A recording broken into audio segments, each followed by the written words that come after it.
got a mic, let's get it right. No need to fight, got what you like. It's information, so what you say? No hesitation, cause we ain't playing.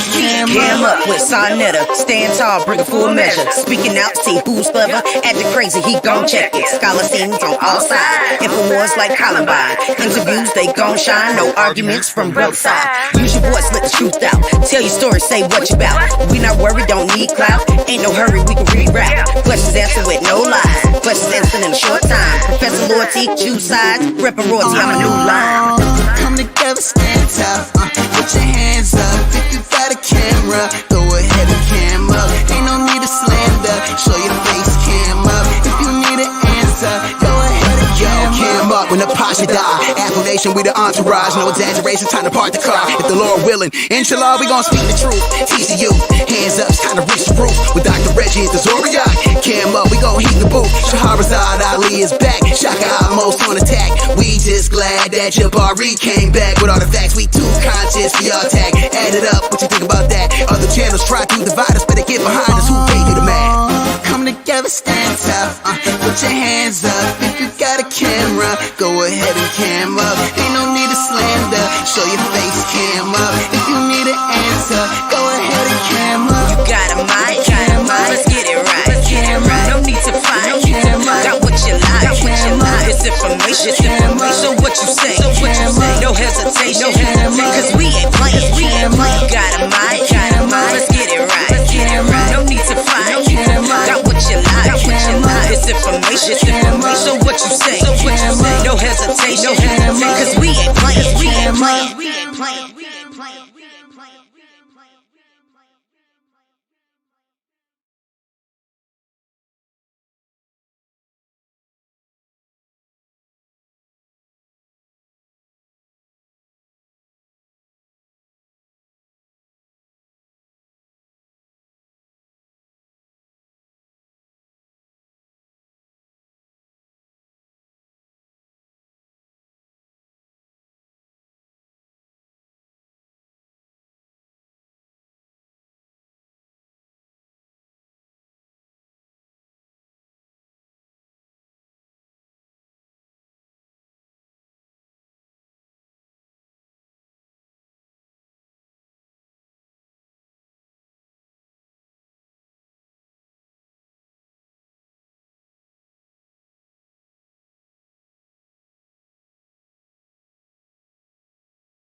It looks very good.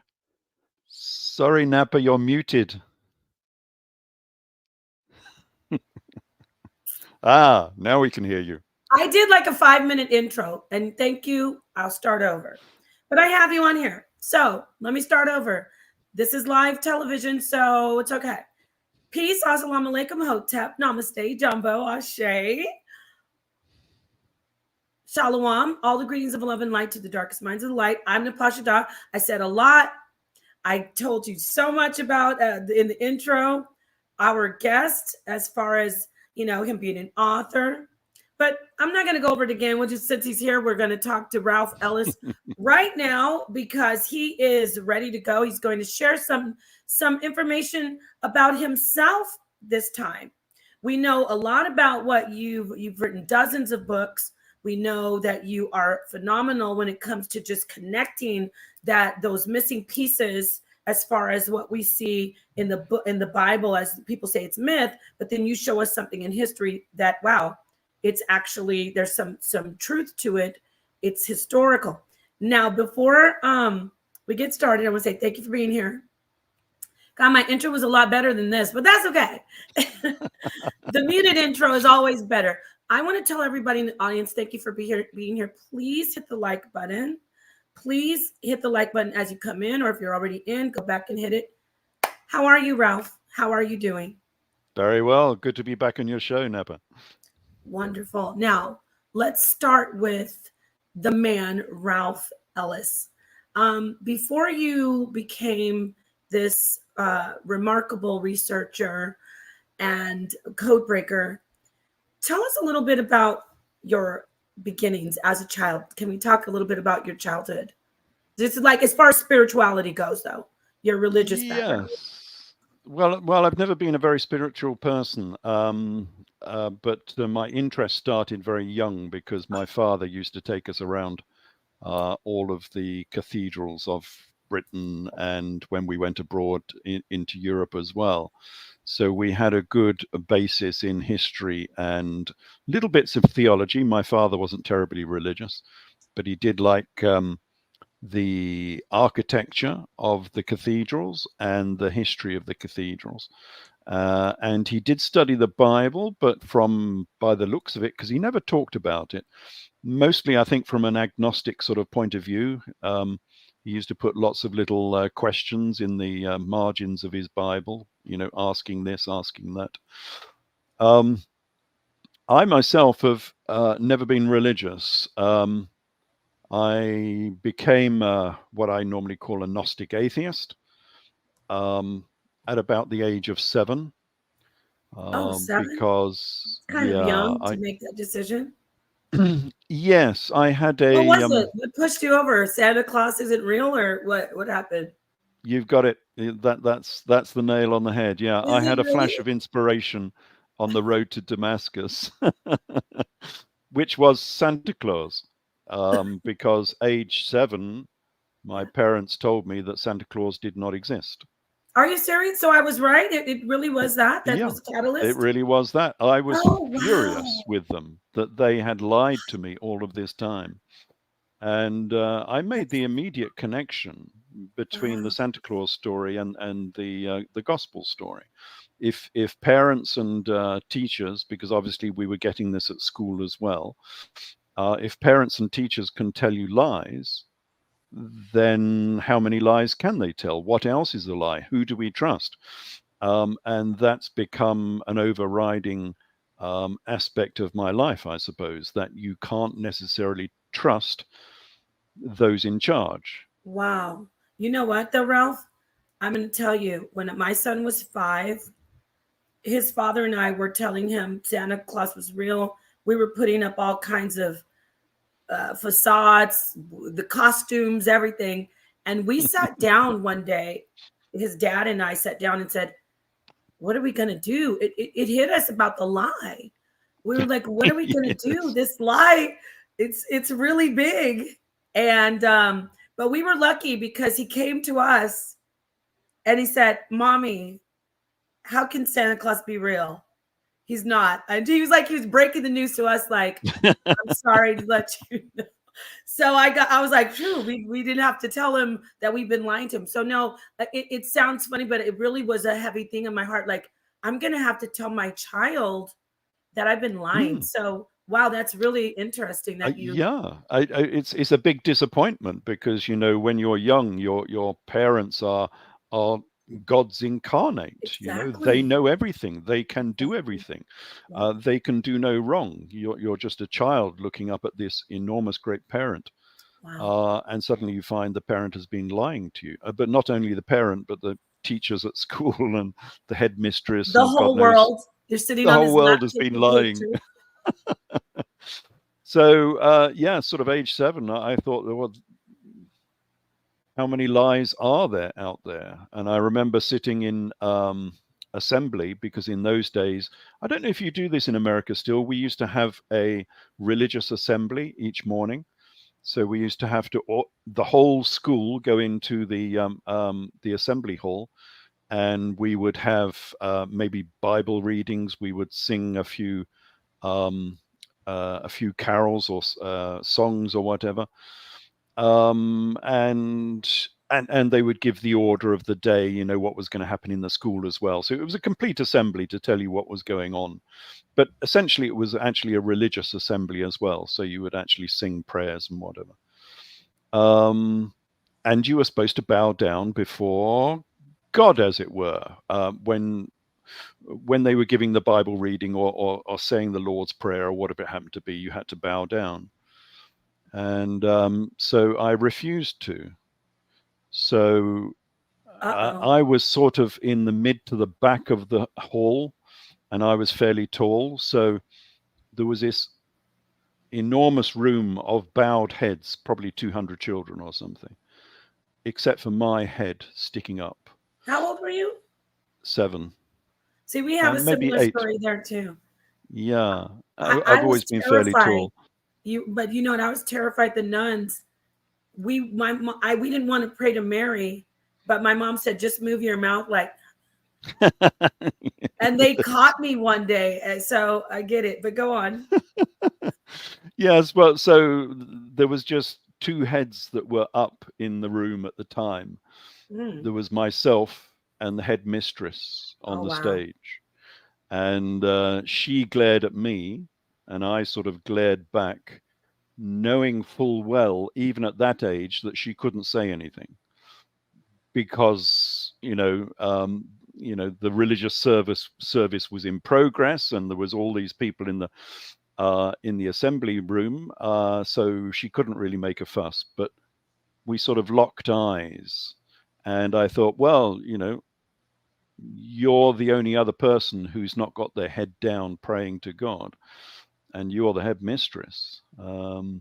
So yes, I always had a distrust. I mean, I couldn't tell at that age whether anything was true or not true, but I had a distrust because academia and authority had this habit of lying.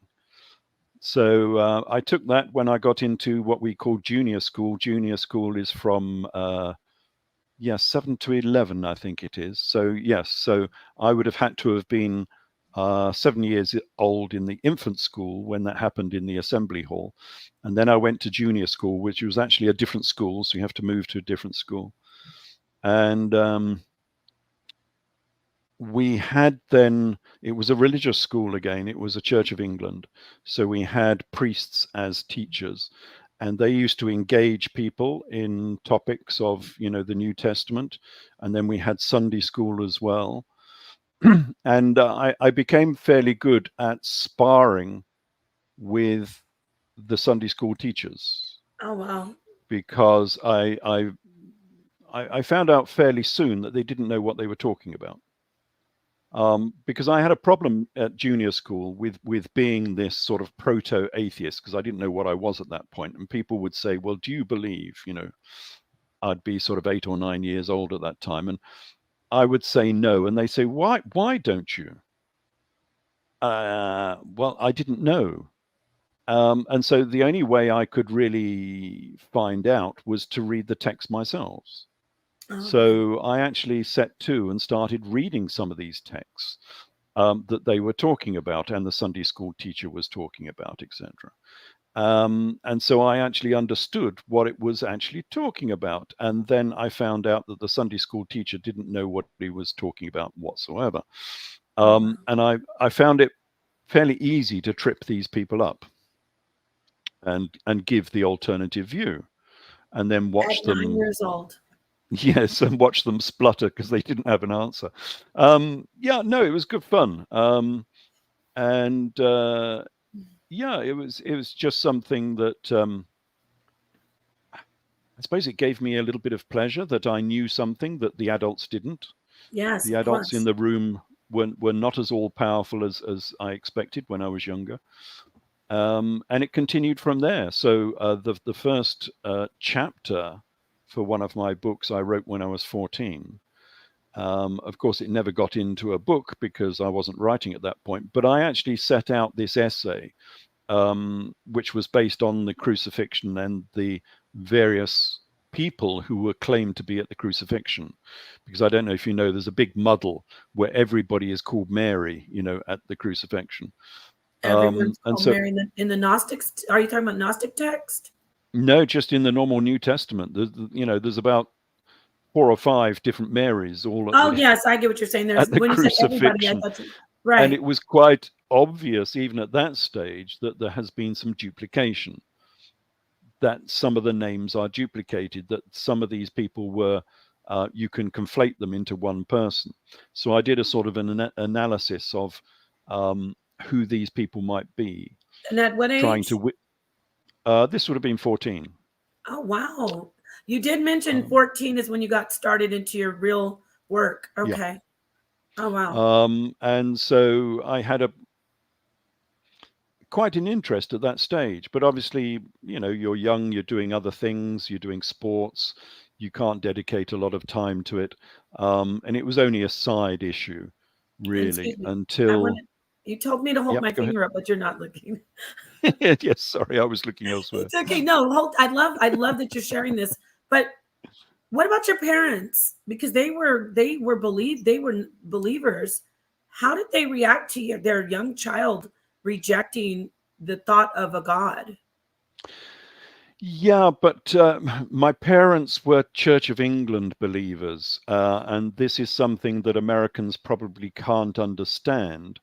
But most Church of England believers are agnostic come atheist. They don't believe in the literal word of the Gospels or the Old Testament, come to that. It's a very relaxed church. It's nothing like the Baptist type churches or any of the churches in America where people actually believe what their texts say.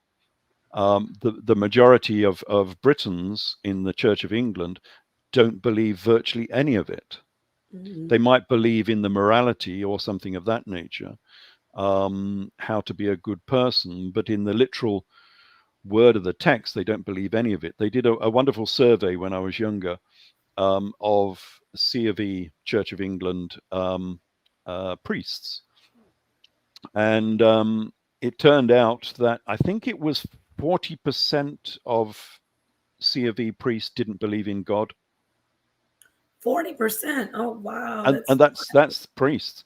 Now, the question was phrased in a deliberate fashion to, as it were, test in a way their faith, not to trip them up, but to test them fully. I think the question was something like, do you believe in a God that can intervene in personal lives, etc.? An interventionist God. And most of them said no. Oh, wow. That's amazing.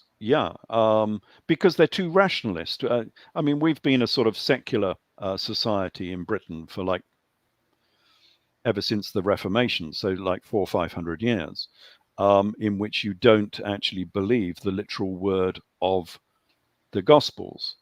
And therefore, you don't believe in the literal intervention of God in your own personal life. Wow. That this God can, help you pass an examination or whatever it happens to be, Wow. This interventionist sort of God just really does not exist in the Church of England. That is amazing to me because I did not know that. I mean, I'm saying wow because it's an actual religion and there's a doctrine of God and a worship. I just can't understand the disconnection of not believing it yet still worshiping. Well, because the Reformation and the Age of Reason introduced this idea of the divine watchmaker. And that became very prevalent within the Church of England. So the divine watchmaker is the God that creates this really, really complex watch known as the cosmos, as the world, the solar system, and then sets it off, winds it up and sets it off. And the clock works on its own. So the clock is the manifestation of God. It was created by God, but God doesn't actually get involved within its everyday function. It's a clock; it works on its own. And so the divine watchmaker was quite an influential sort of view of theology within the Church of England. And I think that's how most people sort of regard this. Even as believers, they'll believe that there is a divine influence, but not a divine influence on the personal scale. Because if you think about it rationally, it's very difficult to believe in an interventionist God when there is so much evil in the world. So we have things like, the Indonesian tsunami, which killed 200,000 people. Right. Now, an interventionist God, an all-powerful, all-present, omnipotent and omnipresent God would not allow that to happen, because that God would have the power to prevent the tsunami, and therefore that God, if he was a good God, would prevent that tsunami. The fact that that tsunami happened and all of the other evils in the world limits your view of God. That God has to be either not always present, so maybe he's elsewhere in the galaxy looking after another civilization in a different part of the galaxy, or not all powerful, he's not omnipotent, therefore he cannot stop tsunamis. He just has to observe and think, oh, that's terrible, here's another tsunami. Or perhaps you might say that God is slightly evil. He's like a little boy with an ant's nest, poking the ant's nest to see what happens, with all of these ants scurrying around to mend the big hole that's been made in their ant's nest. So that sort of limits your view of what the God has to be if there is so much evil in the world. Evil created, because it's not just mankind. You can't really turn around and say, this is mankind's fault. It's not God's fault. Natural disasters are not the fault of mankind. That's nature. That should be controllable by the God figure, and the God figure does not control nature. The God figure allows disasters all the time. Every year there are natural disasters, earthquakes, volcanoes, tsunamis, whatever it happens to be, wild weather, which is not man-made. We can go into that later. And so it's very difficult to equate that sort of disasters happening on a daily basis with a God that can intervene in something like, passing your latest examination. Yeah. Dear God, please let me pass this exam. So God can allow you and assist you in passing an examination, but cannot stop a tsunami. What sort of God is that? I mean, that's a fairly useless God, really. Right. I hear what you're saying. But that is a common belief within Britain. It's probably not in America, because people don't break it down like that in America. And they believe what they're told by the priesthood. But we have never had that in Britain for the last 400 or 500 years, ever since the Reformation. That's what the Reformation was all about in many respects. That's why we had the Age of Reason and the Industrial Revolution. It was a part and parcel of the same process of trying to look rationally at what religion was saying. And it produced a very different society. So it's very strange that we have, America has a secular constitution where you're not supposed to have any religion in schools or government and things of that nature. So America has a secular constitution and is religious. Britain has a religious constitution, but is secular. Interesting. We've gone completely the other way. So we have a very, very different society in many respects to what you have in America. Yes, you do. And this is something I'm learning, because I didn't know that it was so very secular, to where it's just pretty much people just going through the traditions of church then, right? Yeah, most people only go to church for births, deaths, and marriages, and that's about it. That's the 3 times you go to church. So you'll go to church 3 times in your life. That is normal. Most of our churches are completely empty. So we've got one up the road in the local county town. It's a cafeteria. So it's a cafe.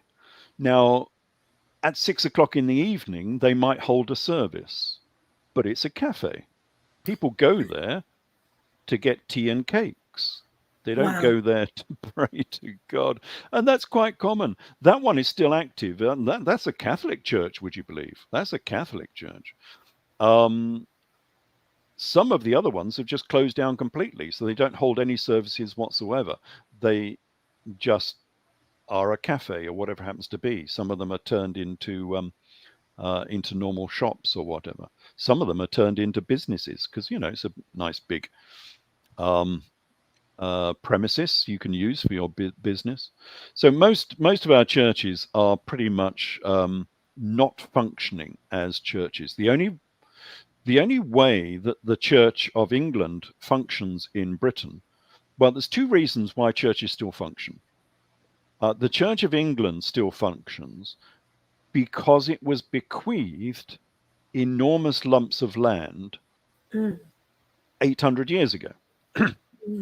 And they still hold that land.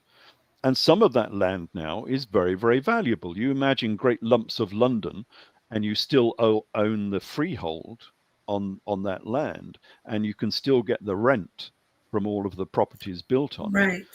It makes the Church of England fairly wealthy, but not because parishioners are putting money in the collecting plate. It's because they own great vast lumps of land across Britain. The Catholic Church has undermined our education system. They got an exemption about 40, 50 years ago. The government had this brilliant idea of saying that in the name of equity, this equity business has been going on for quite some time. You must go to your local school. So they closed down the grammar schools, which were all the good schools in Britain. They actually had this policy of going around the whole of the country, identifying all of the best schools and closing them down. Wow. Why? Because in the name of equity, you can't have good schools, because that means if you've got good schools, there must be some bad schools, and that's not equity. So you've got to close down all of the good schools, which is that's exactly kind of communistic, right? Like in a way. Totally. It's exactly what you've got now with all of these equity targets within companies and the civil service and so on within America. We have the same problem in Britain. So they did that, and then they said, you must go to your local school. So you can't, as a parent, hunt around for the best school and send your child 10 miles, to a much better school. You've got to go to your local school because that is equitable. Right. We do have that here. You have to stay in your district. I mean, unless you go to a private school, then you can go. Oh, yes, we have those as well. Yeah, but they're quite expensive. But there was an exemption to the Catholic Church. And the Catholic Church could choose students based on their religious beliefs, whether they were Catholics. And they could bus people in to their schools. Now, it happened to be that the Catholic churches ran a grammar school type system, like a private school. So they kept much higher standards than the normal public schools were. And so they became desirable. People would want their children to go to the Catholic school, not because they were Catholics, because it was a better school. It was like going to a private school. Tuition free? Pretty much, yes, because it was paid for by the government. This was the other scam. Here we do, all Catholic schools are tuition based. So they're private. Yeah, no, they're not over here. Private. They get some money from the government. In fact, a lot of money.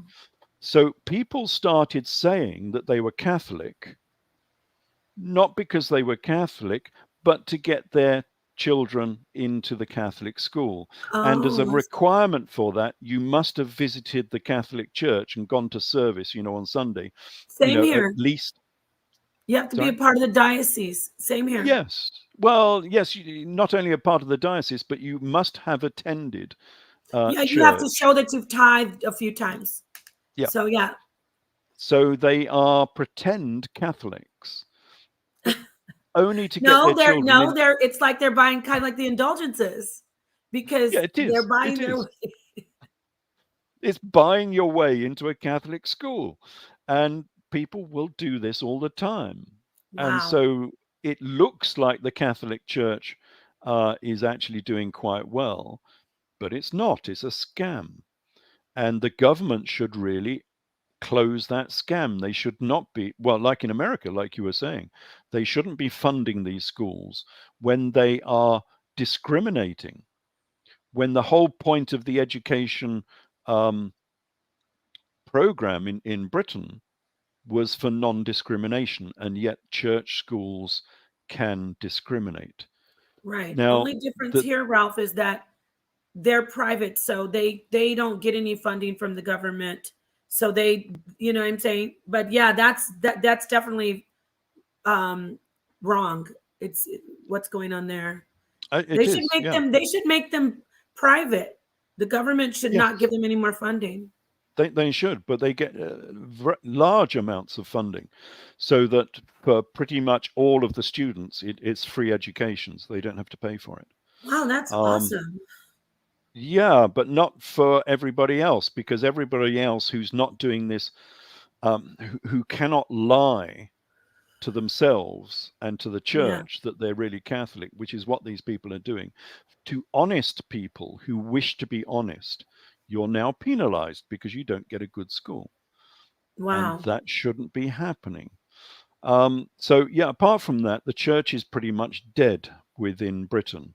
The Catholic Church, sorry, the C of E Church has virtually nobody under 60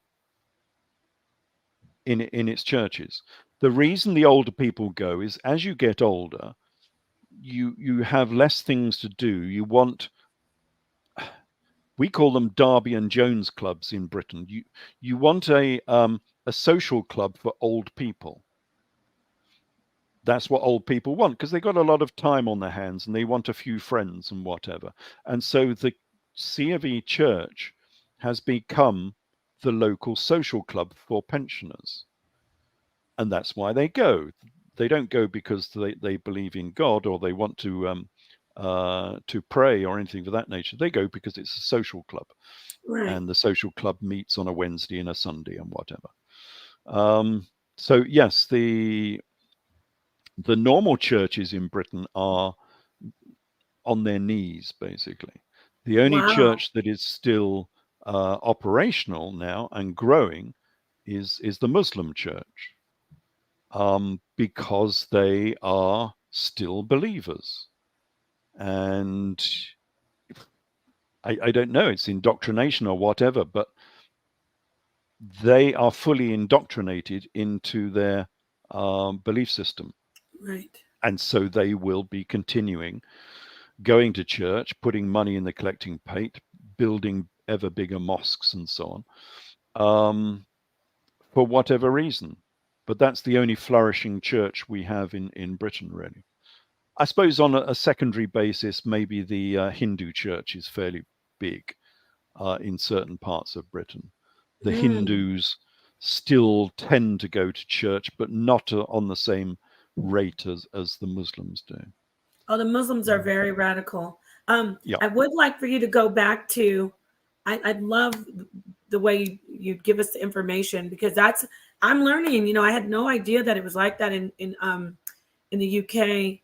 But I do want you to go back to when you were 14 and talk to us about what you were going into about your paper that you wrote, and go back to what you were doing back then and talk to us some more about that. Yes, well, I was just, it was an investigation into history because my father was always interested in history. He owned a bookshop, so we had oodles of books around the house. So there was plenty of research material. Some of that research material was annotated because my father had been through some of these books and dog-eared pages that were Right. interesting.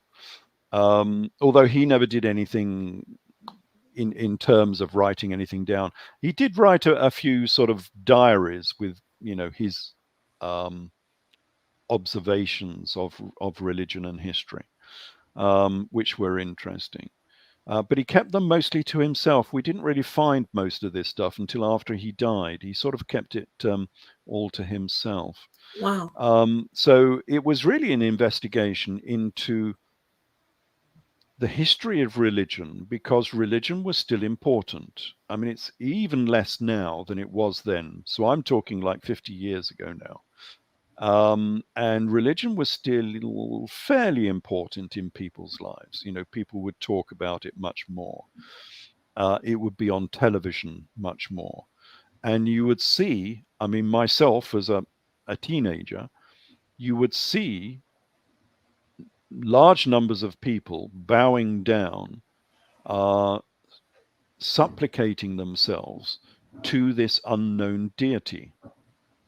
Okay. And I was fascinated that this unknown, unseeable, unprovable deity had so much power over the people.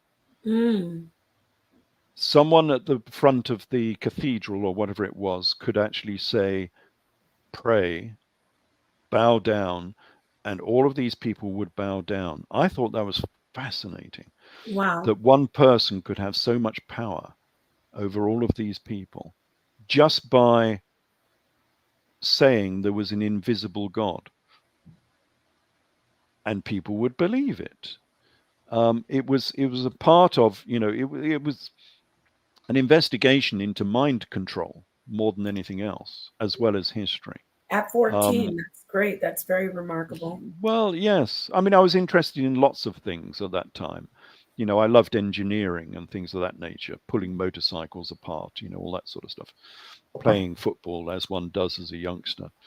But yeah, it was, you know, you've got to have some interests, I suppose, as a student. And the two things I was interested in were science, technology, and this idea of social history, history itself, plus how it affects society.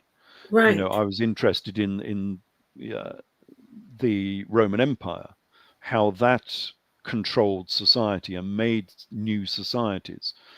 Because my father used to take us around. I was blessed in that fashion, I suppose. My father used to take us around to all of the Roman remains in Britain. We were Wow. forever visiting Roman cities or Roman farmsteads, you know, big sort of manor houses from the Roman era. Um, and so you could see a lot of them are still there, even in Britain, although we're thousands of kilometers away from Rome. They're still there all over Britain. And I was fascinated at how all of these Roman remains across the empire. So So, your father had a great influence on who you are today in your work. oh, yes, yes. Subtly. I mean, this was not indoctrination. We were there just because we had to be there, because we were kids. He was doing it for himself because he Right. was really interested in history and the Roman Empire. But of course, as kids, you're dragged along to all of these Roman cities and remains and fortresses and whatever it happens to be. And it sort of rubbed off on me that this was very interesting. Now, It what was part? I know we're talking about you, but I have to ask you historically, what time period is that? Like when the Romans occupied that part well, of country? Rome came to Britain in something like 40 BC. I can't remember when it was, under Julius Caesar, but that only lasted 2 or 3 years. And they Okay. didn't come back until about 43 AD, so first century. Okay. That's when they actually fully invaded Britain. And by AD 70, I mean, within, within only 30 years, they had taken over most of the country. So it was a Wow. really, really big expansion. Once they beat the locals, you know, in various battles, they had taken over most of the country within 30 years, so that within 30 years, they were building a fortress in Chester, which is over by Manchester in the northwest of England. Now, let me Um, ask you: are those the people? I'm kind of off on. Are those the Picts that were in no, mostly Celts, I think you would say Celts? it at that time. Okay. So Celtish, a bit like the people who are in Scotland and Wales at Well, present. who were the Or Picts though? They weren't. They weren't they in, were up in in Scotland, in northern Scotland. Scotland, but we don't know much about the Picts, who they were. The Romans identified them as a separate people, I but see. they have gone from history, so we don't know who they were, and Hmm. they didn't really leave us any texts to say who they were. Well, who's the one? So Who are the ones who trapped them in the They had a fortress and then they had them under siege. I thought it was the Picts, but it was the Celts, the no, that Romans, was the Druids, I think. the Druids. Got it. Okay, Yep, the thank you. Druids. All So right, the sorry. Go Druids back. were not really a people; they were the priesthood. Priesthood. So we had a priesthood, a very influential priesthood, and they were opposed, of course, to the Roman invasion. This would have Mm-hmm. been in AD 43. And eventually they were chased all the way to the west of Wales, Mm-hmm. to an island that we call Anglesey, over Mm-hmm. in the west of Wales. And they trapped them on Anglesey and they destroyed every single one of them. Yes. So Wow. Druidism at that time disappeared.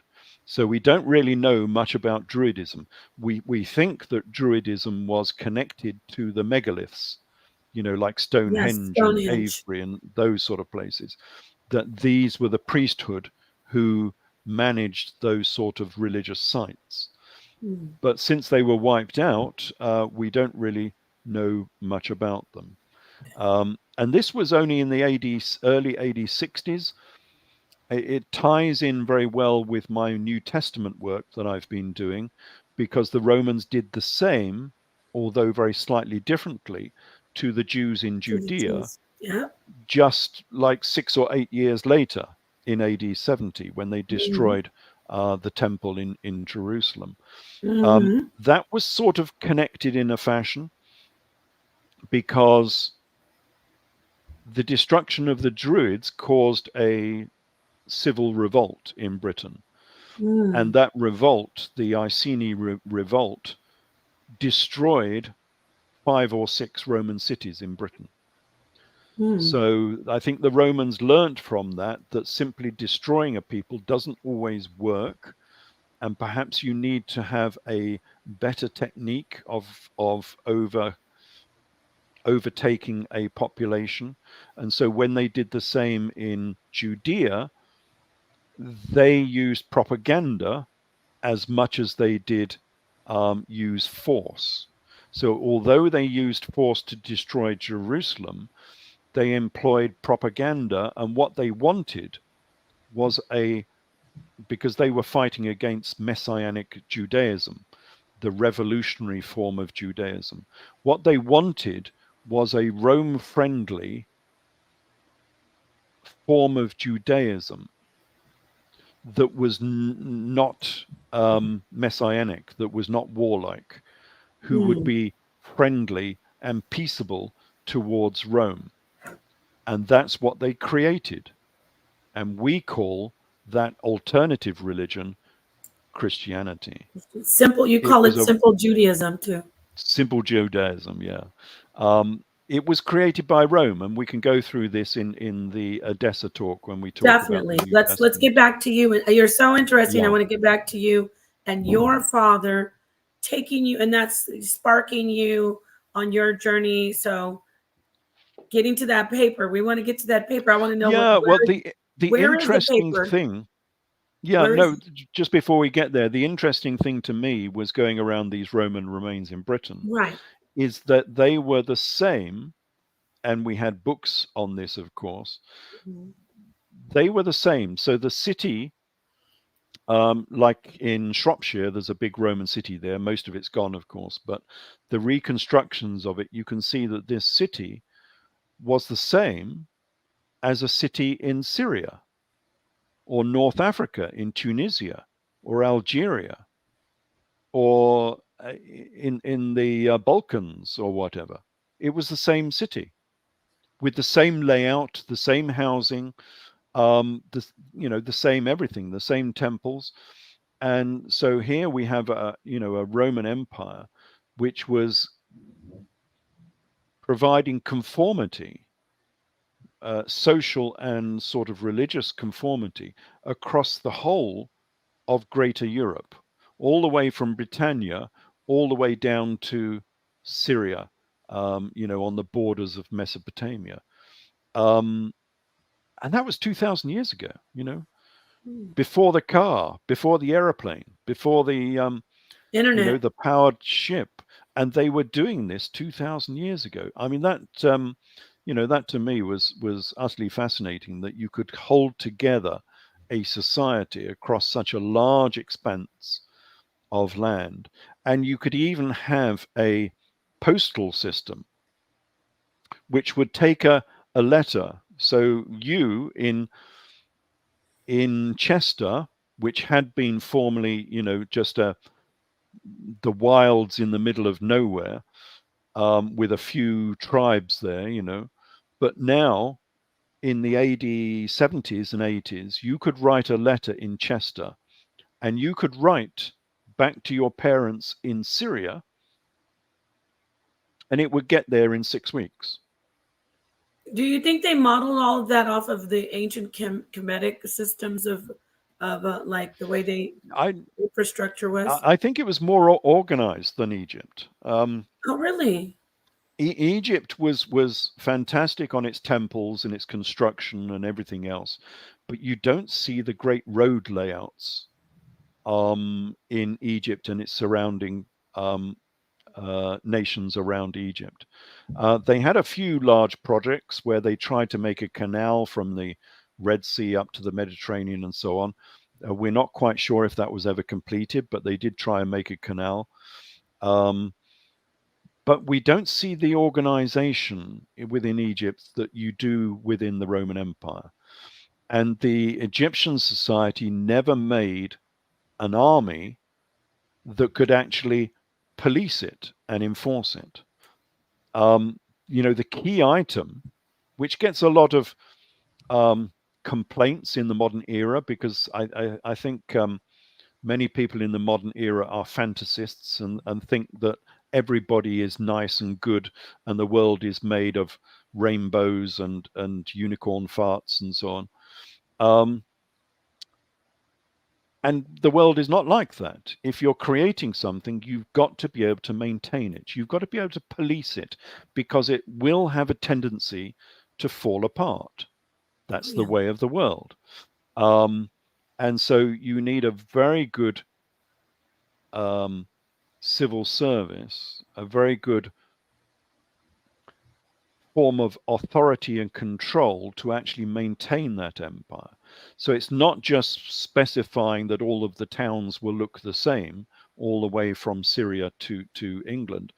It's also maintaining control over that vast empire, which the Egyptians never could, because they never had an army of that of that quality. I mean, they were defeated by the Hittites, fairly soundly. Rome was able to build an army which was an institution in itself. It's almost a nation in itself, the army, which, although subservient to senatorial control, could take over anything. I mean, it was the army. This is why the senators always feared the armed forces. This is why no legion was allowed into Rome. You were not allowed to bring a legion into Rome. That's why Caesar got into so much trouble when he crossed the Rubicon and actually brought his legion down into Rome. It was illegal. So you had this enormous institution which could police the empire, which was the first time really on this scale. I suppose there had been other empires before, but on this scale, that could maintain control over quite so much land. And Egypt never achieved that. It was more interested in religion and death, effectively. The creation of tombs, of honoring the gods. They were so wrapped up in their gods that they never actually achieved the expansion that they could have done. I see. There whereas was more Rome did. religious. It was very Yeah, much more spiritual. religious. Hmm, And okay, that's I why it can was see so that. easy for Rome to take over Egypt. I mean, they Right. didn't even need to take over Egypt. They just walked in. There was no Right, I see. battles, really. And that's what one of peace to you, King Simon, one of our audience members, he's very informed about it as well. He said because Kemet was about peace and learning, and they just Yeah, yeah, but there's no point having peace when you if your can't neighbor defend. doesn't want if your neighbor doesn't want peace. Wow. Yeah. If you're going to be taken over and destroyed by your neighbor, there is Wow. no point Yeah. having peace. You got to have the armed You, you forces, right? you've got to have some sort of protection, unless the whole world is peaceful, which it has never It's not. been. No. You cannot just be peaceable all on your own. I mean, a good example of that was Carthage. Carthage was Oh, all powerful. Yeah, Hannibal. you know the history. Hannibal, yeah. Um, well, Hannibal, after Hannibal, so Hannibal took over Rome. Well, he never actually fully took over Rome, but Carthage was very important and very powerful at that stage. But Mm, later on, it was sort of semi-defeated by Rome. Rome became more powerful, defeated Carthage, and they said to Carthage, "Look, you've got to disarm, and because we don't want you as an armed neighbor next to us, so you must disarm." So eventually, Carthage disarmed. And when they were disarmed, they were fairly successful because they didn't have to pay for an army. But then Rome came back and destroyed everything. right. Every person, every child, everything in Carthage was destroyed. So Yes. this is the trouble with being completely peaceable. You are at No. the mercy of other people who might not be quite so peaceable as yourself. Right. So that's always been a problem within the world, and I don't see that changing. I mean, look at Ukraine. You Look can at a be as lot of peaceful parts of as Africa oh where yeah, yeah. you're There's another war going on in Sudan at present. right. So it's Um, and what's the other one? Is it Mali? There's another battle going on in Mali, and Mali and one new one. I don't want to say Chad. I don't know. There's so many yes, wars going on over there and invasions. It's really, it's, I agree with you. Definitely there's always a conqueror and there's always the ones who are conquered. However, when can we, as those who want to be peaceful, when can we be the ones who say, no, we are going to stay on top? And when are we going to put peace? And I know this sounds really like cliche, but when are we going to put peace and learning at the top and make it more powerful? Do we have to always? I mean, I'm okay with bloodshed if we're shedding the blood of the. I call them the vessels fitted for destruction. Those who don't want peace, those who just want to destroy and conquer. But when are we going to be able? I mean, let me hear your philosophy, even though you're an atheist. What do you think about that ideal philosophy of the peaceful people being the rulers and no more conquerors or tyrants, so to speak? Did I articulate it's that well? it's it's very difficult. I mean, it is tied up with culture. This again goes back to some of my study over different cultures. Um, some cultures breed a much more peaceable nation. Some cultures don't. Um, You're right. Russia has always been a rough, tough place. Yes. It's a dog eat dog society Hmm. where only the fittest survive. And Hmm. therefore it breeds within its administration, within its leadership, it breeds rough, tough people. I mean, you look at them, you look at the Stalins and even the Putins, who's a real snake in the grass. Hmm. That's the society that has bred that type of leadership. Hmm. You look at Islam. Let's Oh, yeah. criticize Islam. is Islam in its core tenets has a lot of very aggressive verses within the Quran. Which is And ironic that it's therefore, called Islam. yeah, yes, but not everyone has submitted, and therefore there is Dar el Harb and Dar el Salam. And of course, all of Europe and America is Dar el Harb, the lands of war. And that is, those teachings come direct out of the Hadith and out of the Quran, that until everywhere has been conquered by Islam, they are the lands of war, Dar el Mm, Harb. And therefore, you must strive to defeat these places until they are Islam, until they are all conquered. So that mm, society is expansionist as well, in the same yes. fashion that Russia might be. So, will you ever get peace with Islam? No, because it says with its own texts, there can only be peace when everywhere is Muslim. Muslim, yeah. So they are on a um, on the road to conquering the rest of the world. So are you going to get peace? No, you're not going to get peace. And this happens in many societies.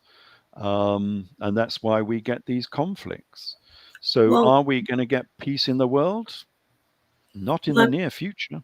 let me say this too. The another irony is these are the Abrahamic faiths, Islam, Christianity, and Judaism, and they're all that mindset. Kill if you don't believe in this God. And I'm going to take it back to where you said you were fascinated that people would bow just by saying this God says you must bow. These are the main. When you talk about culture, a lot of those cultures have that ingrained into their foundation, that whole Abrahamic philosophy. You follow our God, you follow our way, or you can just die. So talk to us, segueing back, or going back to what you were saying about how you were fascinated to see that these people would just bow and worship this God. Yeah, but of course, it's not just the Abrahamic religions. You know, the Chinese will do the same, the Japanese will do the same to their belief system. They will have the same control over the people. So you can see what these religions are all about. There are control over the people. There are various ways you can have control over the people. You can have an army that makes you bow down by force. You can have a king who makes you bow down because you understand that the king is working on your behalf. That's the whole idea of a king. He is a leader that is not only leading for himself, but he is leading on behalf of the people and trying to do good for the people. Therefore, it benefits you to honor the king, because hopefully the king will honor you back. And then you have religion, which is the third form of control over the people. And now the king now is a king in the heavens above.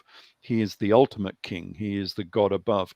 And you have to honor that God, because otherwise, well, in the old Abrahamic religions, of course, that God will strike you down. He wasn't a very nice God at all. This is why the Gnostics viewed him as a demiurge, that he was a Yeah. creator God. He was an evil God, because the demiurge, the creator God, was not the good God who was, way above the demiurge. The creator God, who actually created the world and created mankind, was a bit evil. And you could see that in what happened in the Old Testament. Every time God got upset, he went and killed people. Right. That's That's why not a I said good the God. Abrahamic faiths.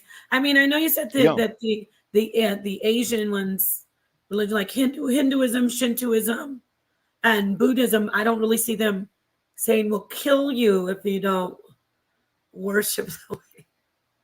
They're not as radical as far as conquering and killing, Well, not well. but I they wouldn't do say that. control. I You agree look at with you about control. you look at the rape of Nanking. That was worse than anything ever provided by the Abrahamic religions. When the Japanese went into Nanking and killed everybody with the sword. Were they Like, religious, or were they was that yeah, communism? I mean, that was guided not only by the emperor, that was guided by the religion that they were um, using at that time, which, consolidated people into this group who decided that they would want to go out and spread their Yeah, culture and their religion across the whole of the Far East. I agree. And yeah, it I was agree that it was it religion was is, evil. yeah, I completely agree. That is why we have people who are atheists. That is one of the main reasons, especially talking about people of African descent, people who are the progeny of slaves are now rejecting on a high level. We have more Black atheists in America than we have ever before, because Mm. they're looking at the Bible saying, wait a minute, this was used to destroy us, essentially. So yeah, I do agree that all religion is used because it's man-made, right? And it's for No, power. It's not about a of God. course. Well, I mean, there may be a basis behind the religion that might have a spiritual aspect to it. I cannot prove that that is not the case. I don't happen to believe it because I've not been shown sufficient proof.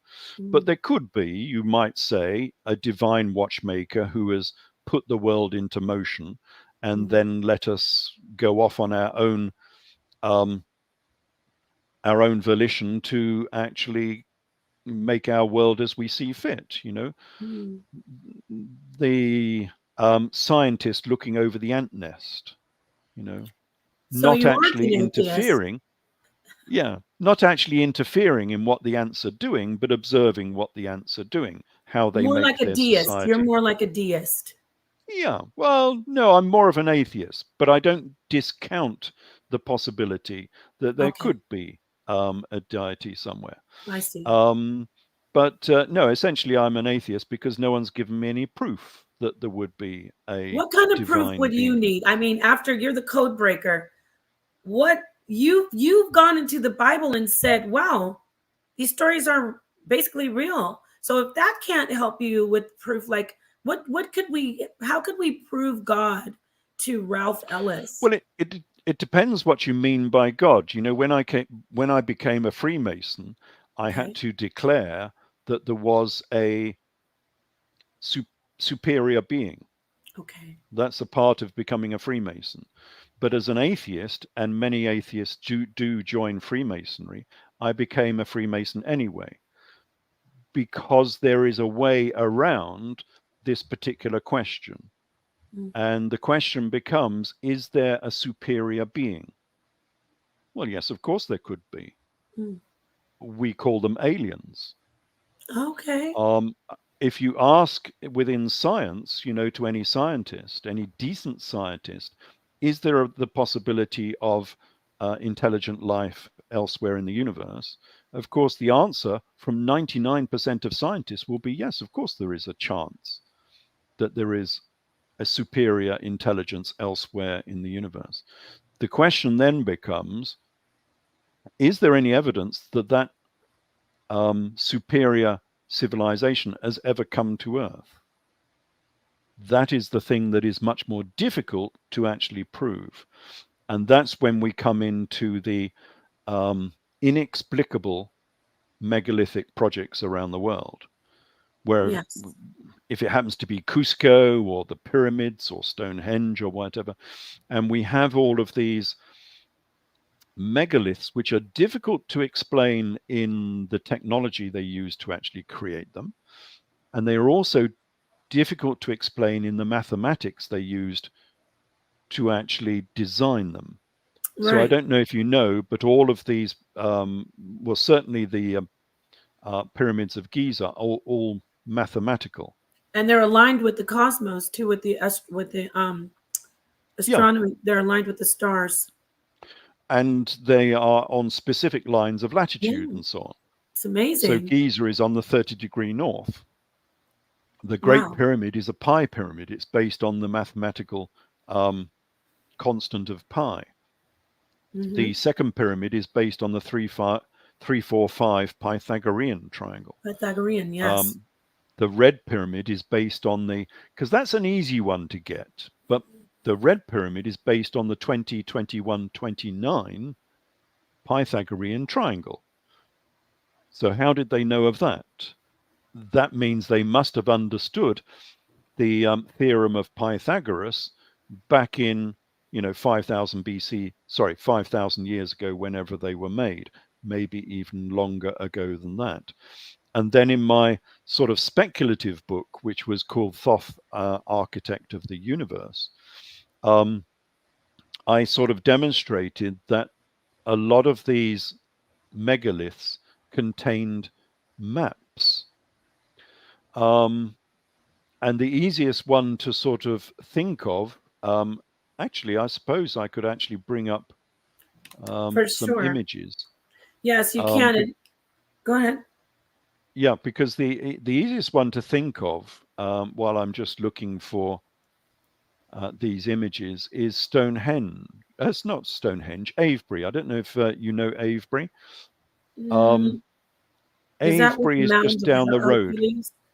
Oh, Yeah, okay. it's Where is it? It's just in down the England. road from Stonehenge. Okay, so let's take a look at that. I'm Yeah, not let's have a familiar with look. it. I'm just looking for the. Now, you've obviously pictures been here. there. These are your personal pictures. Yes, yes.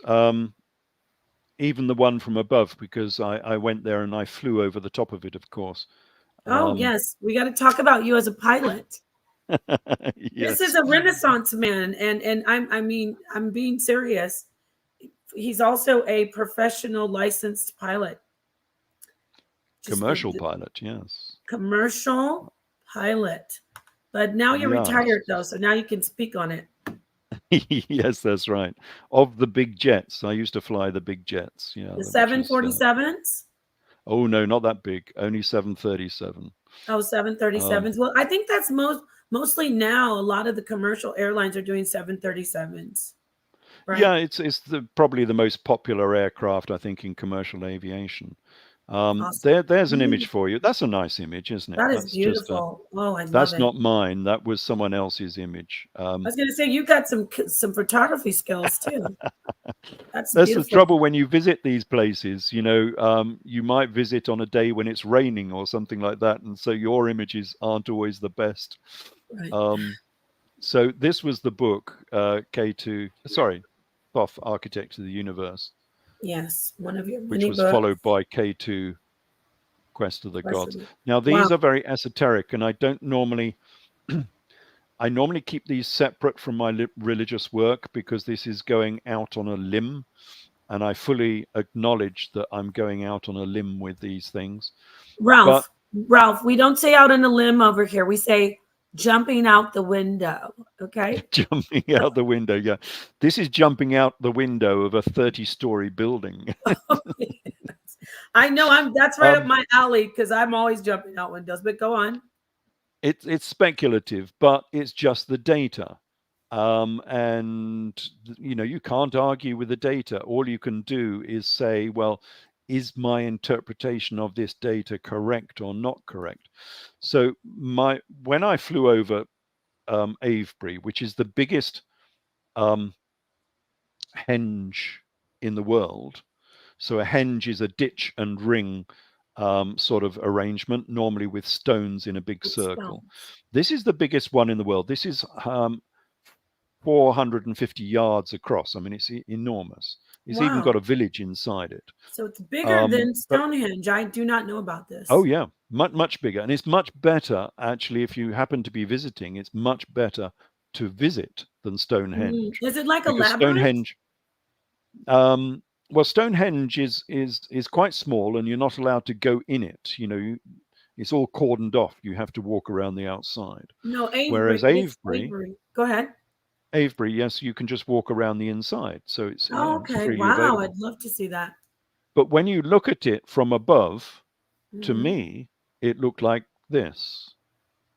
Okay.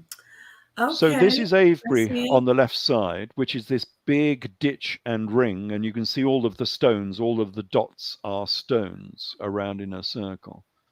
But it's it's organized in this particular fashion with this axis and this equator that happens to be angled at 22.5 degrees from due north in exactly the same fashion as the Earth with its axis and its equator, which is also angled at 22.5 degrees to the ecliptic. It That's just struck me, remarkable. it struck me that megalithic man, way back in the Neolithic era, was drawing an image of the Earth on the plains of Wiltshire. But that stretches credulity because this is information that they should not have had in this era. I.e., they knew that the world was circular or a sphere, and they knew it was angled at 22.5 degrees from the ecliptic. And it goes further than this because I show that these are latitude markers, that they understood lines of latitude as well. Now, when you start getting technology of, if you believe that this is a real interpretation, if I'm correct in this, this becomes very difficult to explain. And you have to start speculating about the role of the gods, as it were. Were they assisted in having this information? And, you know, as a theist, as a religious believer, you can say, oh, well, God told them what the world Right. looked like. But myself, as a sort of agnostic atheist, I might say that we had a visitation. Okay. So that, you know, superior beings from elsewhere in the galaxy came along and they saw these hominids and thought, well, they're not doing very well. Let's give them some assistance. Essentially, this is the plot to 2001: A Space Odyssey. I don't know if you've seen that film. Yes, that is Kubrick. Yeah, Kubrick and Clarke. Yes. So Clarke wrote the book, Arthur C. Clarke, and then Kubrick made it into a film. And it's Yes. probably one of the finest films ever created in the history of cinematography. Yeah, it's a Um, classic. it really is a classic, but also the cinematography is absolutely fantastic. Considering this film was made back in 1968. Yes, 68. I thought 70s, but yes, 68. Yeah, well, it was just before we landed on the moon, you see, and they didn't even know what the moon would look like, so they were making this set. Hence, hence some of the theories we get about the moon expedition. They were making this set down in Hollywood when not even knowing what it would actually look like. But as it happens, they made a very good set that looks exactly like the moon would have looked like. Well, I think that And I'm going to jump in and say I think that Kubrick could use some outside forces to. yeah, well, he got I it mean, I right, that's do. for sure. Yeah, he did. So And this was made, of course, before CGI. So yes, all of the space images you see with all of the spaceships and so on were all made with models. yes. And yet, because it was done like that, it's actually probably better than most CGI until we get to the very modern era. You know, the CGI we had back in the 2010s and so on was pretty rubbish. The 2000s and 2010s, it was not Wow. very Let good. me think what movie you're dissing. Are you going in on DreamWorks right now? Calling it rubbish? No, It that wouldn't got be better at CGI. that point. But if you imagine some of the early Star Treks and so on, and the Oh Star yeah. Wars, the graphics were not terribly good No. because, well, computer power was fairly limited in that era. But because they were using models, because there were no computers, using a model can give you a very, very good, sharp image of the spacecraft. And they were saying that some of the, because you know you normally run at 50 frames per second, Oh, I didn't know some that. of the pictures they were taking of these models were taking 3 or 4 seconds each.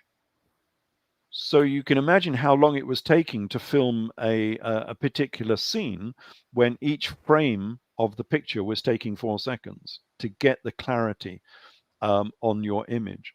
So yeah, anyway, it was a masterpiece of a film. But the basis of the film was that there was an ancient visitation. Yes. So there was an ancient visitation by some sort of alien species, and they came along and they saw that the early hominids were not doing very well. They were starving. And so the aliens taught them how to hunt so they could get some protein. And as a part of their visitation, they left on Earth, they left on the moon a sentinel, is what it was called, which was just like a communication device, a telephone. But it was clearly marked so that when we became a spacefaring civilization, which we sort of nearly are at present, that you would easily find it. So it was marked magnetically, so you would find it. And as soon as they opened it up, the telephone phones home and says, hey, this species has now become spacefaring. And that was the basis of this film. Now, that could well be the basis of all religion in the world, that religion was created by a spacefaring civilization that came along, and instead of, as in 2001, just teaching the hominids how to hunt, instead they taught them how to make a civilization. And Yes. how do you make a civilization? Well, the easiest way to do it is to build something. I disagree. Okay, well, To enlist you can tell me your idea, but to enlist those who rule and conquer is the first thing you have to do. yes, but you need so much more than that. You need to teach people You're how right. to make a civilization.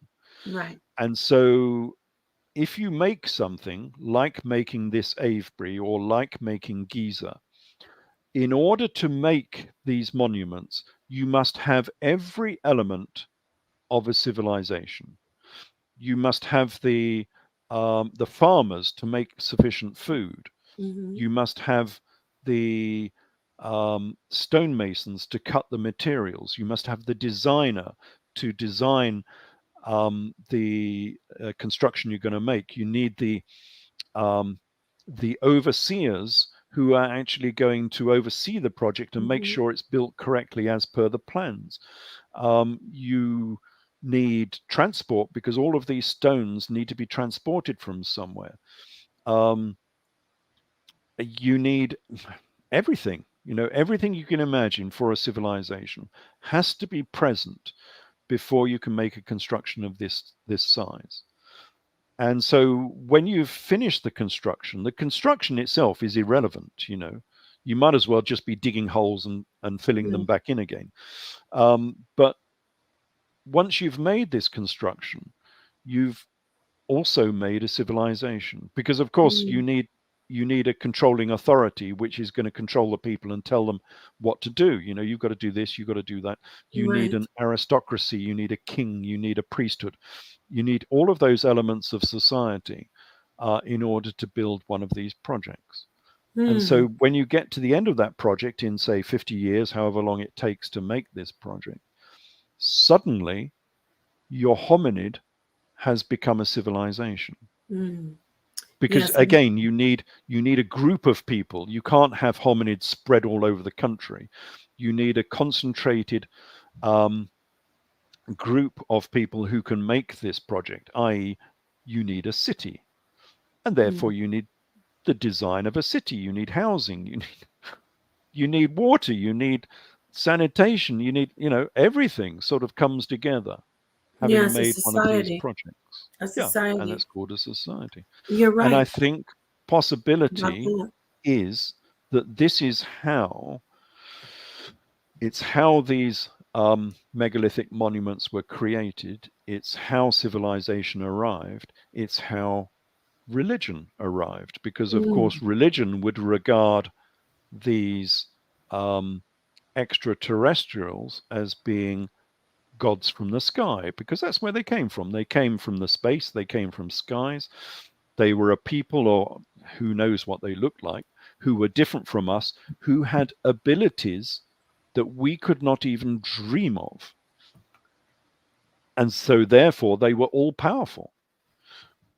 But if you look at it from the modern perspective, looking back on this, they were the divine watchmaker, because The they Elohim. made, yeah, they have no interest in us. They made this society. They made several societies all around the world just in case one of them was extinguished. So they made one in Egypt, one in Britain, one in, South America, all of those megaliths in South America, etc. And then they disappeared. They went off Wow. somewhere else. They had other things to do. I mean, there's probably civilizations all over the galaxy. Are you They familiar can't with be the concentrating Dogon? on just one. Are Sorry. you familiar with the story of the Dogon? Yes, I am. I mean, they have their own evidence that they might have had a visitation there as well, although they Right. don't have the megaliths there. I But see. as the divine watchmaker, they just bugger off and go somewhere else and do the same intervention on another planet somewhere else in the galaxy. Wow. And so therefore, the idea of a interventionist God may well be incorrect. They might have disappeared and they said, right, we'll see you in 26,000 years or 13,000 years. But what if That they have being the, representatives here staying with us? Can I you? doubt it, because why would you bother? If we see a tribe in South America, we might give them some assistance, but you're not going to stay there to Well, what about the oversee Nagas? everything that they do. I You mean, if you know, do that, that's colonization. You're not allowed to do that. but haven't you heard this? I'm sure you've heard the story of the Nagas, and then we talk Mm. about the bloodlines of the Illuminati and the serpent people. Yes, but of course, you might have done some genetic manipulation while you were Okay, on Earth. So you might have made a hierarchy that was slightly different like hybrids, to, right? well, not necessarily hybrids, but you might have given them some advantage in life, maybe a larger brain capacity or something. You Mm. might have given them specific markers so that when you come back, you can see what's happened to them. You might give them ginger hair, for instance, he Mm. says, looking at a ginger person. Because the Egyptian pharaonic line was particularly ginger. They had a lot of gingers within the pharaonic line. Cleopatra was ginger. Ramesses the Great was ginger. The leader of the Jewish revolt was ginger. Muhammad was ginger. Jesus was probably ginger.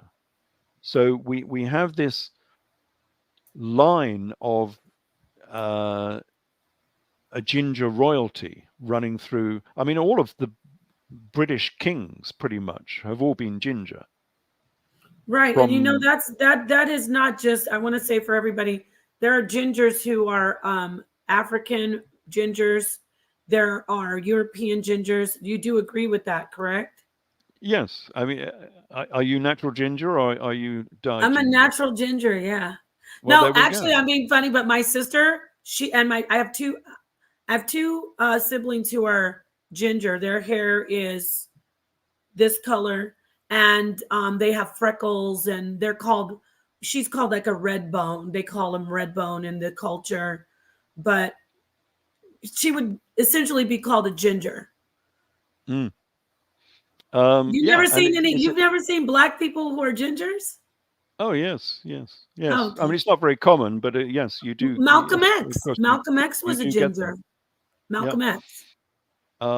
Yeah, it's a specific marker, like blue eyes is another specific marker Right. um, that you can trace where these people have gone to. So you can make, obviously, you've got to make an aristocracy, you've got to make a royalty. you've got to put certain people in charge. That's just the nature of things. You've got to have someone who controls society. So a certain people must have been given control over other people. But yes, you would. I would anyway. I would give them certain specific markers, so you can see where they've gone to in subsequent millennia. What about dark Um, skin? I heard that there have been accounts of people saying they've seen tall, like dark skinned aliens from outer space. You've ever heard that man? There was a man doing an interview. no, I've not heard that, but I think any alien that came to here would not necessarily be recognizable as an alien. Okay. I mean, for starters, they might have to even wear a suit of nature, some sort of spacesuit. I mean, there's no Mm, guarantee that our atmosphere is good for whatever species that arrives. They might have even been androids, because crossing the galaxy isn't it. Unless there are shortcuts around the speed of light, crossing the galaxy is going to be a real problem. there are And that shortcuts. might They're be, called wormholes. Those are the well, yes, shortcuts. but I mean, we're only guessing there, we don't know that. If there are No, no I've been through one. shortcuts, I've been through one, Ralph. all right. No, anyway, Um, yeah. if there are no shortcuts, then visiting other planets will be a real problem. It's something you could only do on a millennial scale, which is Hmm. why you might only come back after 26,000 years, after a full cycle of the precessional cycle, because it's not easy to cross the galaxy. Hmm. And so another aspect of that is it might not be easy for a flesh and blood being to cross the galaxy. They might well send androids instead, because it's much easier, and the androids can obviously last a lot longer in sort of, as it were, hibernation, just doing nothing for thousands of years. And Hmm. some of our androids are getting quite good. I In agree. the space of 20 years, we've gone from androids that were absolutely hopeless to some androids which are pretty good. I don't know if you've seen the Boston Dynamics android. Yes, I That I that have. I'm thinking Yeah, of them right now with the dog that runs. It's kind of like a dog type yeah. of. Yeah, And the nice. the man that can jump over, he can do head over heels and all sorts of things. And It's kind of scary though, right? oh, it is. Yeah, I don't know if you've seen Elon Musk's Android, which he only released last week. Just last week, I was Now, gonna say you just brought that out. Go yeah, ahead, he tell just the put it people about out. it. Well, the thing that fascinated me was um, the advancement he had made. He brought out this Android 2 years ago, 2.5 years ago, and everybody just laughed at it because Yes. it was hopeless. It was nothing like Boston Dynamics. Hmm. It was absolutely hopeless. And then he brings it out last week, and it's advanced like you would never believe.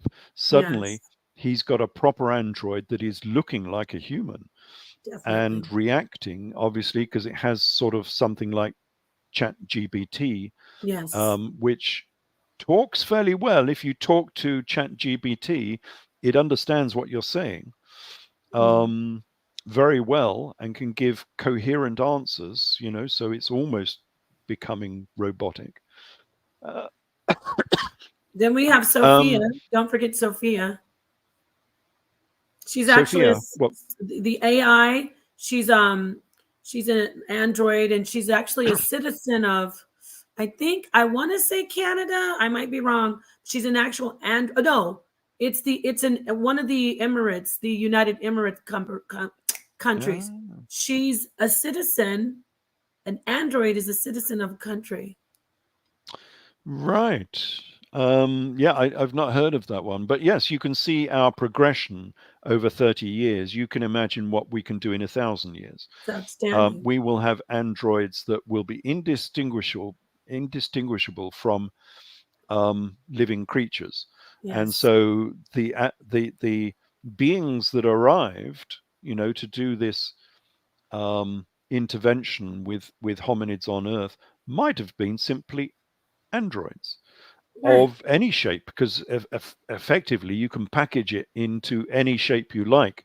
So, naturally they might have been six-legged beings, but, because they'd come to Earth, they made them look like hominids and made them sort of man-like. Who knows? Because of the Many environment, possibilities. maybe. Yeah. We've got no idea. And of course, the idea would be, if you're a divine watchmaker, you would not want to leave evidence of your visitation on Earth, because when we visit tribal societies and so on, we try not to interfere too much, because that's too much like colonization. So we let them do whatever they want to do, maybe give them some assistance, but you wouldn't want to leave evidence that you had been there. And therefore, the only evidence we have, so we have no machinery, we have no, super alien designed machines or artifacts. All we have is the megaliths themselves. But those megaliths contain elements which are fairly inexplicable in terms of Neolithic technology. Phenomenal. And the one I got in Quest of the Gods, I won't go through this. We can do a whole. We can Shall I? definitely. Well, yeah, I ought to But you really said go you have some through this. pictures, some personal pictures, or no? Yeah, I think we ought to go through this as a separate talk. Yeah, because let's stick with you. We got to stick. See, you're such a you have a plethora of information, and I mean that, a wealth of knowledge, and so informative. But let's get back to the elusive. You're not so elusive now because we know a lot about you. I want to go back to this paper because for some reason I want a 14-year-old writing something so serious as religion isn't, God isn't real, and I mean that was like a thesis, right? That you were Well, yes, I mean writing on. it was only probably 8 pages or something, maybe a bit more. And it was relatively accurate because I used it in my book, Jesus Last of the Pharaohs. So I used that as a basis of one of the chapters in that book.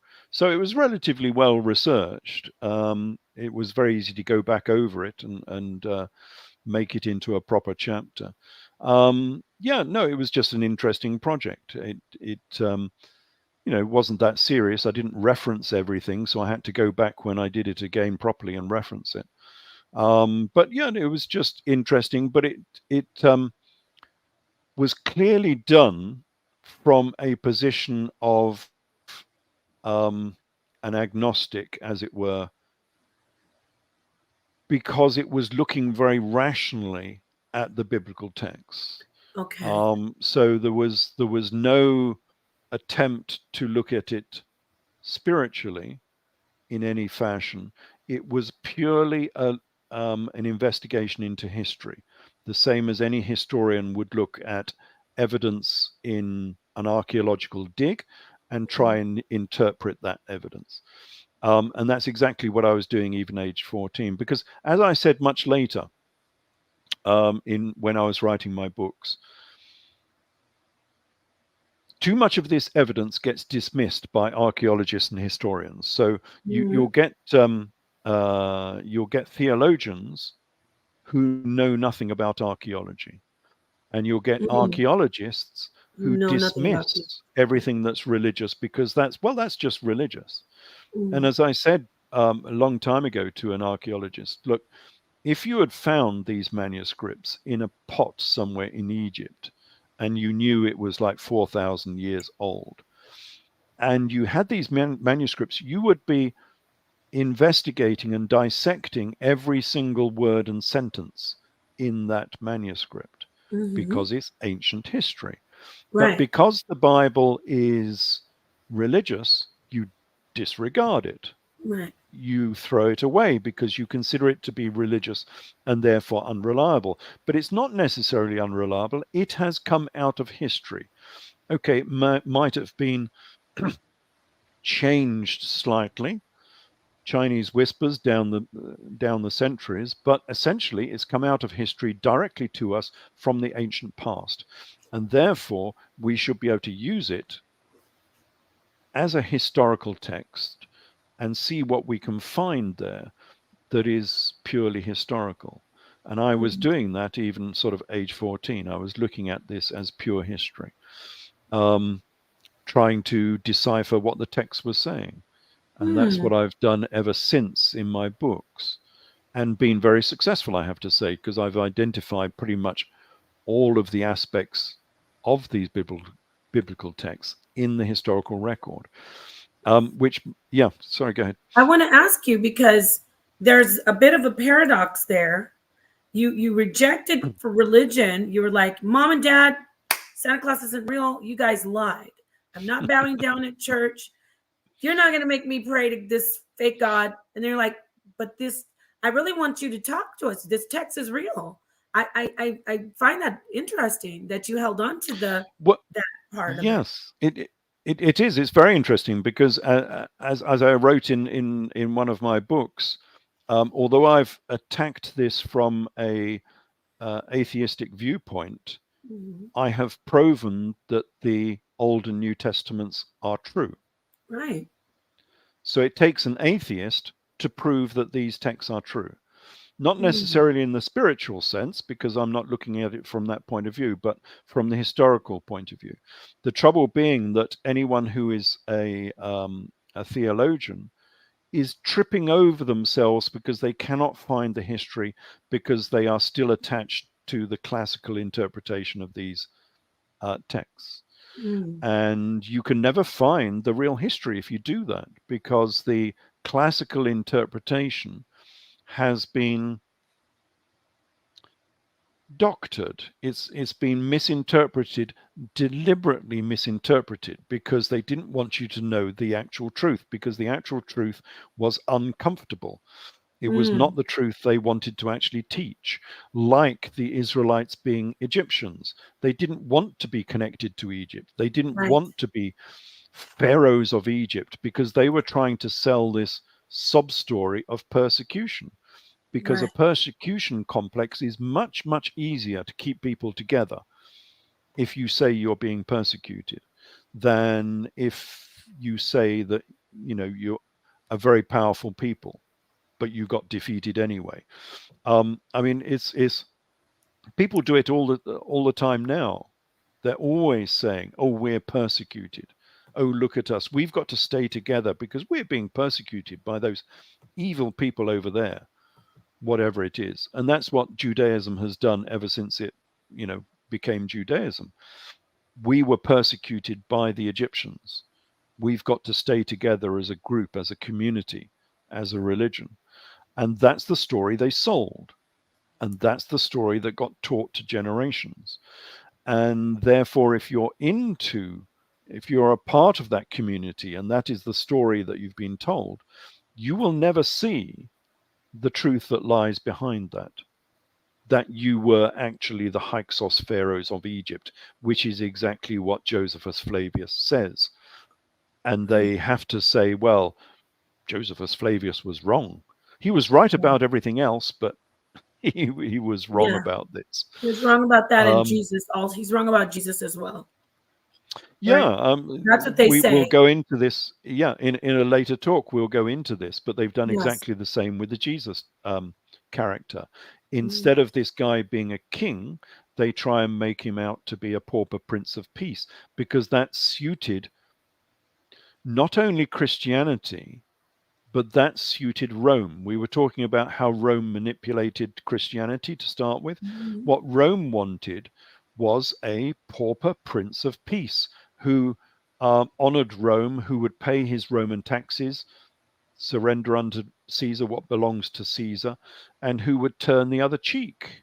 Would not be leading a revolution against Rome.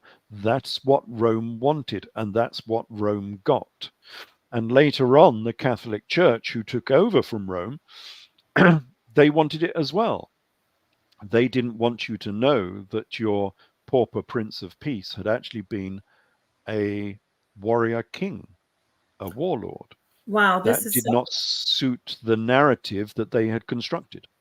And we're going to get to that. You're going to talk to us about that. It just naturally comes out when you're speaking about your own personal self. I do want to ask you, what is paleoclimatology? And does that have something to do with archaeological digs? Have you done that before? Yeah, so I'm a paleoclimatologist as well as being everything else. So, commercial pilot and everything else. Wow. Um, Yeah. we can actually go through this. It's an hour-long talk, which is quite Ooh, interesting. I got involved okay. in this because of all of this climate business that's going on at present. And again, I did not believe the authorities. The authorities can never be trusted. We've Mm. seen this with COVID. I don't know how you stand on COVID, but there Yeah, was we don't say the so word on the many. channel though. Yeah, we're We not allowed to talk about it. Yes, no, I know. no, but yes, you. That's okay. You're on the same page with us. Go on. Right. Okay. Well, for a long time, of course, we were not allowed to talk about it because YouTube would kick you off the channel if you talked about it. Right.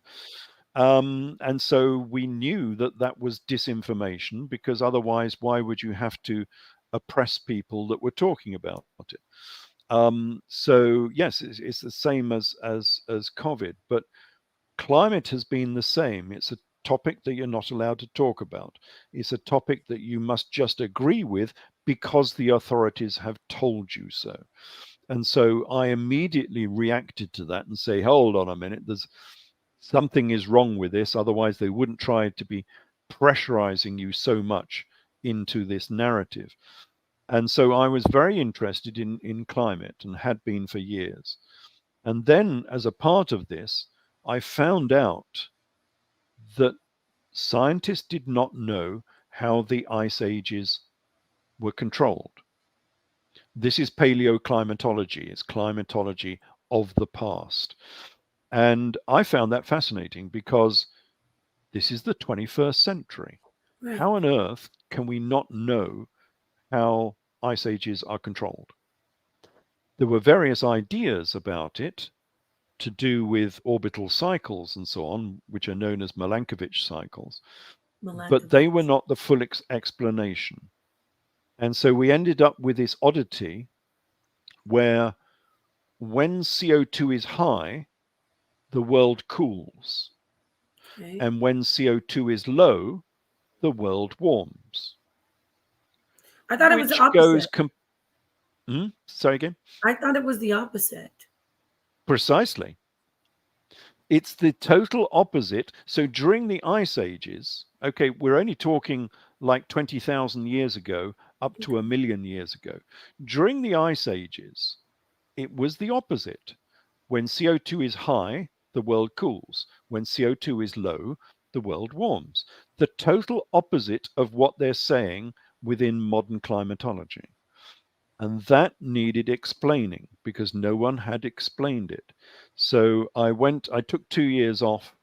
Um, well, in fact, I ended up taking 3.5 years off to write the Grail cipher about Oh, Arthurian legend, and then to write this climatology paper. So I have a peer-reviewed climatology paper on the ice ages, which was peer-reviewed by Beijing University. Um, and to excuse me, explain, that yeah, paper that you're referring to, it only focuses on climate and the ancient climate. Okay. Now, would that yes, relate into like the obviously that's going to link back into how we date artifacts that we find. That's going to set it on its right on its ear. yes, that there are many implications of this paper. So yes, it finally explains, and we can go through this in a talk if you wish later. Yes, I would It like. finally explains what controls the ice ages. It's the first time it's ever been explained. And it's been a very successful paper, 45,000 downloads, which is very, very high for a scientific paper. And nobody has been able to falsify it. And that's interesting because I've put it out to the community, to all of the scientists involved in climate science, and nobody has been able to find any cracks, any holes in the Debunk theory. it. They've not been able to undermine it at all. Wow, I'd like But to find the link to that. yes, it's called the modulation of ice ages by dust and albedo. Okay. Modulation of ice ages by dust and albedo. And it should Modulation come up as the first item in the search. It's by on scientists. Science Direct. By dust and albedo. Albedo, yes, albedo. Okay. All right. So I'm sorry to interrupt you. Go on. I see it. I found it. Yeah. And it's very interesting paper. It's been written for the layman, so I'm not writing in scientific jargon. I tried to make it explicable to anyone who wanted to read it. And it has a lot of implications for current climatology, because it says that CO2 is not the major feedback agent controlling temperature. Oh, wow. That was albedo, not CO2. And if it was not CO2 that was controlling paleoclimate, climate in the past, then why should it be CO2 now? Because my paper proves that CO2 was only a minor component, a bit player in the overall forcing agents that control temperature on the Earth. So why should CO2 suddenly be so powerful in the modern era? I don't think it is. So it has implications for that. It has implications for paleoclimate, because there's a whole industry of scientists looking at climate in the past, and they produce all of these models and maps of what the climate should be like thousands of years ago. And part of my paper said that they were wrong, that they had got the temperatures all wrong, because they were deriving temperatures from tree lines up mountains. So obviously, the warmer it is, the trees will grow further up the mountain because it's warmer. And they were using that to determine how warm it was in the past. But I said that they are wrong, that the tree line up the mountain was actually being controlled by CO2, not by temperature. Because they won't tell you this, but CO2 is the most important gas in the atmosphere. It is plant food. Without CO2, all life on Earth would die. It's the most essential gas in the atmosphere. Yes. And the trouble was, which not many people know about now, they try and demonize CO2, but it's actually the most important gas. It has allowed agriculture to increase by 20%. So we've got 20% more agricultural output because of the extra CO2 in the atmosphere, because it's allowing trees and plants to grow much more quickly. And this was so during the last ice age, because CO2 came down during the last ice age to a point where it was killing plant life. And therefore, plant life was actually controlled by CO2, not by temperature. And so all of their temperature charts are wrong within paleoclimatology. So yeah, it has interesting implications, and I'm surprised that nobody has tried to engage with it more and try and undermine it, but they've not been able to, which is good, because lots and lots of climatologists have looked at this paper and nobody is being able to falsify it, which is really just interesting. Googling it, Ralph, Googling it, I see a couple scientists, agreeing with what you're saying. They've written their own feedback on it. So it's very interesting. Yeah. So Yeah. it's just another another avenue that I went down, that If you have a logical brain, you can actually compete in other spheres of research just by looking at the evidence logically, which a lot of obviously theologians cannot do, historians cannot do, and obviously scientists cannot do. Scientists are as easily um, what would you call it? Duped, I suppose you might call it, by the Hoodwinked. information they have. I Sorry, like say to again? use I like to use hoodwinked. Yeah, hoodwinked. Yeah, they've been hoodwinked either by the data itself or by social constructs which limit their point of view. Now, you can imagine this with theists, with theologians, because they only have one point of view. They have their religion. You can't go too much outside the bounds of your religion. Well, scientists have the same problem. They are bound by the social constructs within science. You know, science over the last 200 years have said this.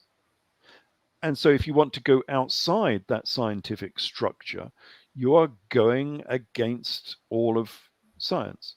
And Right. within climatology, of course, you're going against all of politics as well, because this has become very political. And if Very. you go too far outside these political constraints, you will not get a grant. Therefore, Mm, you cannot do your research. Therefore, you lose your job. Therefore, you're no longer a scientist. So you've got to be careful how far outside the narrative you actually go. And that constrains scientists. So they can't look at all of the possibilities, just like a theologian cannot look at all of the possibilities for interpreting the Old and New Testaments. Scientists are equally constrained, whereas myself, I come in there, I have no no constraints. constraints. Whether Yeah. it's the Old Testament, the New Testament, or paleoclimatology, I am self funded. I don't have to Mm, rely on the grant system or the church. And so I can look at any possibilities. And when you start looking at all possibilities, suddenly CO2 is not the great God that people think it is. And that was the basis of my climatology research. right. Um, It yeah. is very So political. I mean, they talk about it's, carbon footprint, and it moves into population control. it's propaganda. Yeah. Yeah. Is exactly the same as the Roman Empire creating Christianity. It's propaganda and, as you say, social control. Yeah, this has been an essential part of history, is controlling the people, because the people have to be controlled. You can't have anarchy, so you need an element of control over the people. But as we were saying before, you know, how do you control the people? Do you do Right. it by fear? Do you do it by love? Do you do it by religious doctrine, you Hmm. know, where people control themselves because they want to be viewed favorably by the big God above. You do by There are many informing ways them, of, teaching them. sorry, You can do it by teaching them so they can be more informed. yes, yes, that is important. The example I like to give is when I lived in Holland, and there was no police force. I never saw a policeman, because the population control themselves, because they were well educated and well brought up in a very stable society where people individually and within communities try to do the best for themselves and for the community. So you did not need an oppressive police presence. Right. But then you go to other countries and you'll see a policeman on every corner. I mean, when I was in Mexico, for instance, Oh yeah, just they're for an everywhere. example, yeah, they're everywhere, and they come around in these enormous, great 4x4 cars Oh with machine guns on the top. yes. and then they extort you for Yeah, yeah. for But two peoples, fairly similar in some respects, because a lot of the Mexicans are descended from the Spanish, and the Spanish were in Holland for quite some time. They took over Holland just as much as they took over Mexico, was taken over by Spain. Mhm. So there are many similarities between these two people, but Mm, they are light years away from each other in terms mhm. of the society that they have Right. created. One is self-policing with virtually no crime, and you go to Mexico and it's you see heads. I saw a picture one day of beheaded people, and there was just Yeah. this rows and rows of heads down the motorway Oh yeah. that someone had dropped on the motorway, and you think, I oh, live right on the border, and it's like a right, 4 hour drive. And we used to go when I was younger as a child, and then as a teenager, I would go by myself with my friends. It's the worst. It's the high. They have the highest sex trafficking, mm, kidnapping in the world right now. It's horrible. We yeah, don't even go to vacation there anymore, and it's beautiful, but it's no, just dangerous. It's dangerous. it is very dangerous, and yet it's a lovely place. I did a Mhm, tour there myself, and mhm, it's a wonderful place. But yes, mhm, it's not secure. Um, and what's the difference between these two peoples? It's not a religious difference. mhm, It's not really um, a genetic difference in any fashion. mhm, It's cultural. It's mhm, the type of administration that you want to set up in that country. And mm, one country has set up a very positive culture, and the other has not. One has succeeded, and the other has not. And it's very, very difficult to separate the differences between those two cultures, where one has succeeded and one has failed completely. Um, mm, it comes down to what you were saying: education. The difference is the culture, which is transmitted obviously from parent to child, and the yes. education, which comes from the establishment down to child again. And those two can make a very, very big difference to the resulting civilization that is evolving. Yeah, it's very important. Very, very important. All right. Yeah, So Mexicans from the Spanish. Yeah, the Spanish invaded, so all of South America had a very right. heavy Spanish influence. Oh yeah, there's a lot of span that yes. So they were the conquistadores, and that Yes, takes us absolutely. back to religion. Back to That's yeah, religion. yep, and that's why they speak Spanish, of course. Big So Spanish influence. I'm going to keep bringing. If you can come back, I want you to keep coming back. I'm not closing out yet because I would like to talk about now the Freemasonry. You know, I like to do that. Everybody out there's like, yeah, get my popcorn. Let me get my tea. So, talk to us about when you became a Freemason, why, and just a little bit. Give us some juicy secrets now. Come on, it's the 21st century. We're in 2023. Let us in on some Illuminati handshakes or something. Like to the judge, Your Honor, save me. I need help. Just Yes, yeah, that yes, is the signal, isn't it? It's like yes. It's I'm in supposed to be a distress. Masonic signal. Yes. Your Honor, I don't know what you're saying. Yeah, no, I'm just kidding. Anyway, no, in all seriousness, when did you decide? What drew you to Freemasonry, and when did you get into it? Tell us. Well, it was the history that drew me into it, because it's a very historic society with a different view of the Abrahamic religions. So they have a parallel text, which is, the equivalent of the Old Testament, mostly based upon um, Kings and Chronicles, so the United Monarchy, but it's slightly different. So it's been transmitted down via a slightly different route, because it has different names, different events, and so on. And it concentrates on different people. So it concentrates on the chief architect rather than the king. So that's odd for a start. The hero is not the king, it's not the priest. The hero figure is the chief architect. So you can see from what sort of point of view they're coming from. So that was always very interesting to me, and I was invited in not too long ago, I suppose. It's only about 20 years ago I was invited in, and because you have to be invited, you can't necessarily just go and become a Mason. And so yes, I joined up, and I started teaching Masonic history and so on. But the secrets of Masonry are not that marvelous. Now, obviously, I didn't progress too far within Masonry. I was just in a regional lodge, and I just became a master Mason, so on. Are you at a degree? I Do you have a didn't go degree? through. Yeah, I went to the third degree, but there are higher degrees. Although I think the higher degrees are generally uh, degree inflation. The problem is with Masonry is you get to the third degree, and then what next? So you could become very disillusioned because there is nothing further to learn.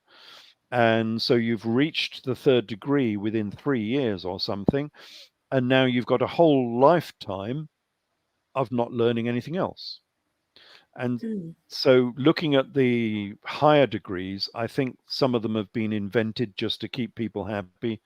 So it's degree inflation. I don't think they are true degrees to that extent, because a lot of the secrets are not really secrets. Mm. I mean, I can give you one of the first secrets you learn Yes. Hmm. when you go through the first degree. And this is one of the primary secrets of Freemasonry. So Okay. stand by. Here it comes. During the first degree, you are taught that the earth rotates around the sun. Oh, so it's heliocentric. Yeah. And that's the secret of I'm not. Masonry. I'm not. I'm geo. What is it? Geocentric. Oh, are you? Right. No, it's heliocentric. But of course, if you think back to the origins of Freemasonry, so we're talking back into the medieval era here, with the Knights Templar and so on, Hmm. Hmm. such information was actually quite heretical.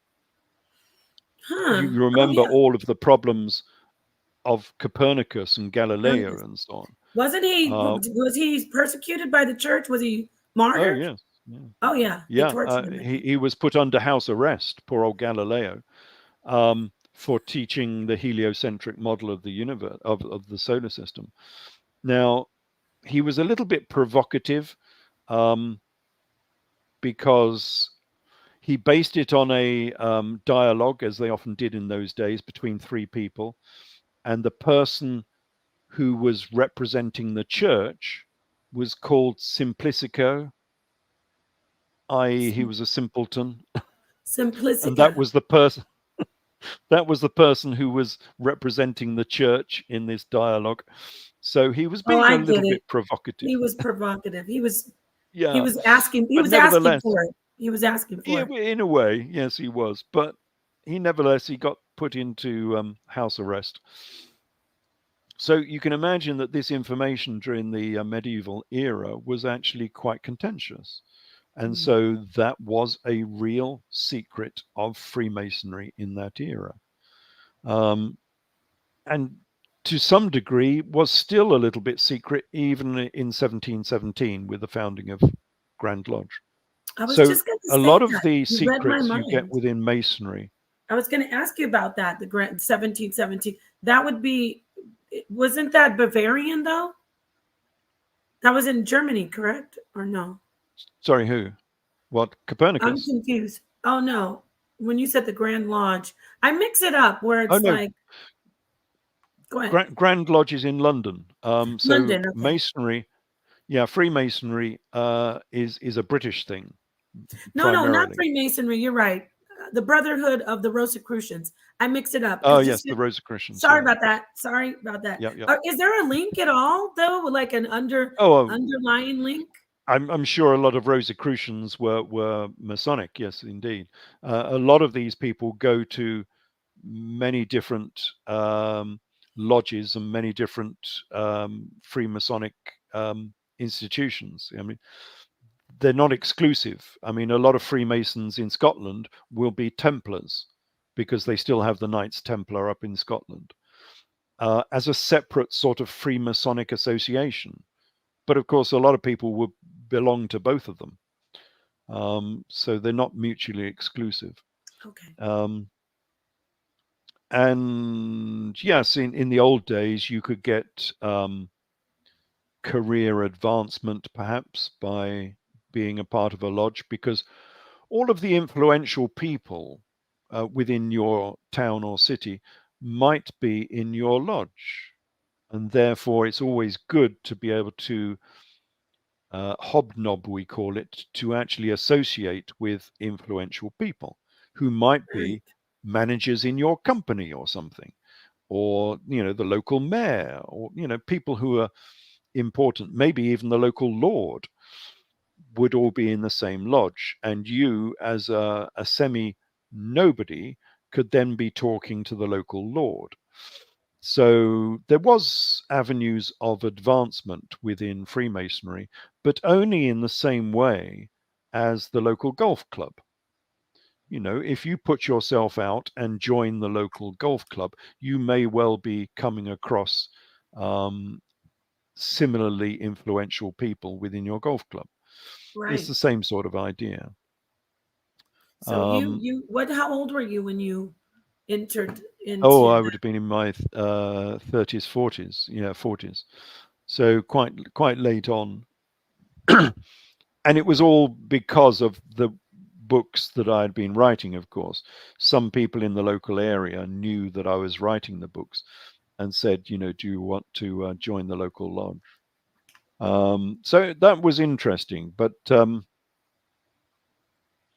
I found it a little bit boring in a way. It's like going to church, so it's like having a church service, and you go and you do your ritual, and then you come out and have a dinner. And the dinner is funner, I suppose, because then you meet with all of your compatriots over dinner, and you have this formal dinner. So it's a chance to dress up, put on a suit, which I don't do very often. It's a chance to have a formal dinner, which I don't do very often, with good company. But the service itself is, as I say, it's like going to church. Is fairly boring. The priest in church will give the same sermon week after week after week, and not much changes between the two. And the same happens in Freemasonry as well. So you'll get the same ritual every week. So it's interesting if you're into that. But I'm not very much into amateur dramatics, mm-hmm. um, because there's a lot of amateur dramatics goes on with it. The difference between Freemasonry and the church is that the priest will change every year or every 2 years. So everybody takes their turn in being the high priest, as it were, to take the chair. And therefore, you have to learn the role of being the priest, which I'm no good at. You've got to learn all of these lines, to give these speeches and these dissertations, and it's like being in amateur dramatics. And I'm not very good at that, and I don't like it, so I always refused, and they didn't like that. You're supposed to all rotate around the offices of the lodge, and I didn't. I just wanted to sit on the back benches, as it were. Um, Wow. So I thought yes. it's a little uneventful. No, it's good. I was expecting to hear about like the blindfolding and in the coffin, and Well, you do that, but you only do that so you once, did do of that. course. You did that as Oh an yes, yeah, initiation. yeah. Yes, you have to go. You have to be initiated. You have to be blindfolded. You have to have a sword put on your heart, so that Hmm. if you lurch forward, that sword will go through your heart. Really? So yeah, Like Oh yes, you've got a dagger placed on your heart. Have they So I ever mean, if had you take it, anyone die? Would you get I've injured? never heard of anyone being stabbed, but yeah, I mean, it's fairly sharp. I mean, it's only amateur dramatic sword, but it's not made of plastic. Oh my It's made goodness. of steel. So yeah, that's all part of the amateur dramatics. Yes, you do go into a coffin. We didn't have a coffin because it depends how rich your lodge is, your temple, because there are many lodges in a temple. I think we had about um, I think we had 6 lodges. Anyway, so you have different groups within the same temple. I want to say something.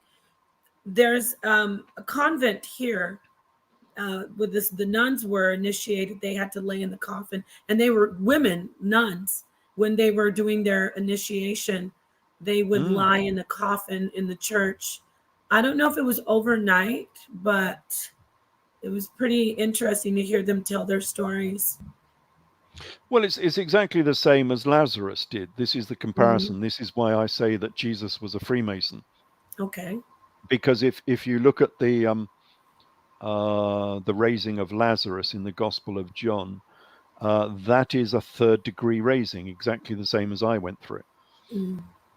But instead of myself, who was only in the coffin, as it were, for 30 minutes. In Oh fact, we wow. didn't even have a coffin.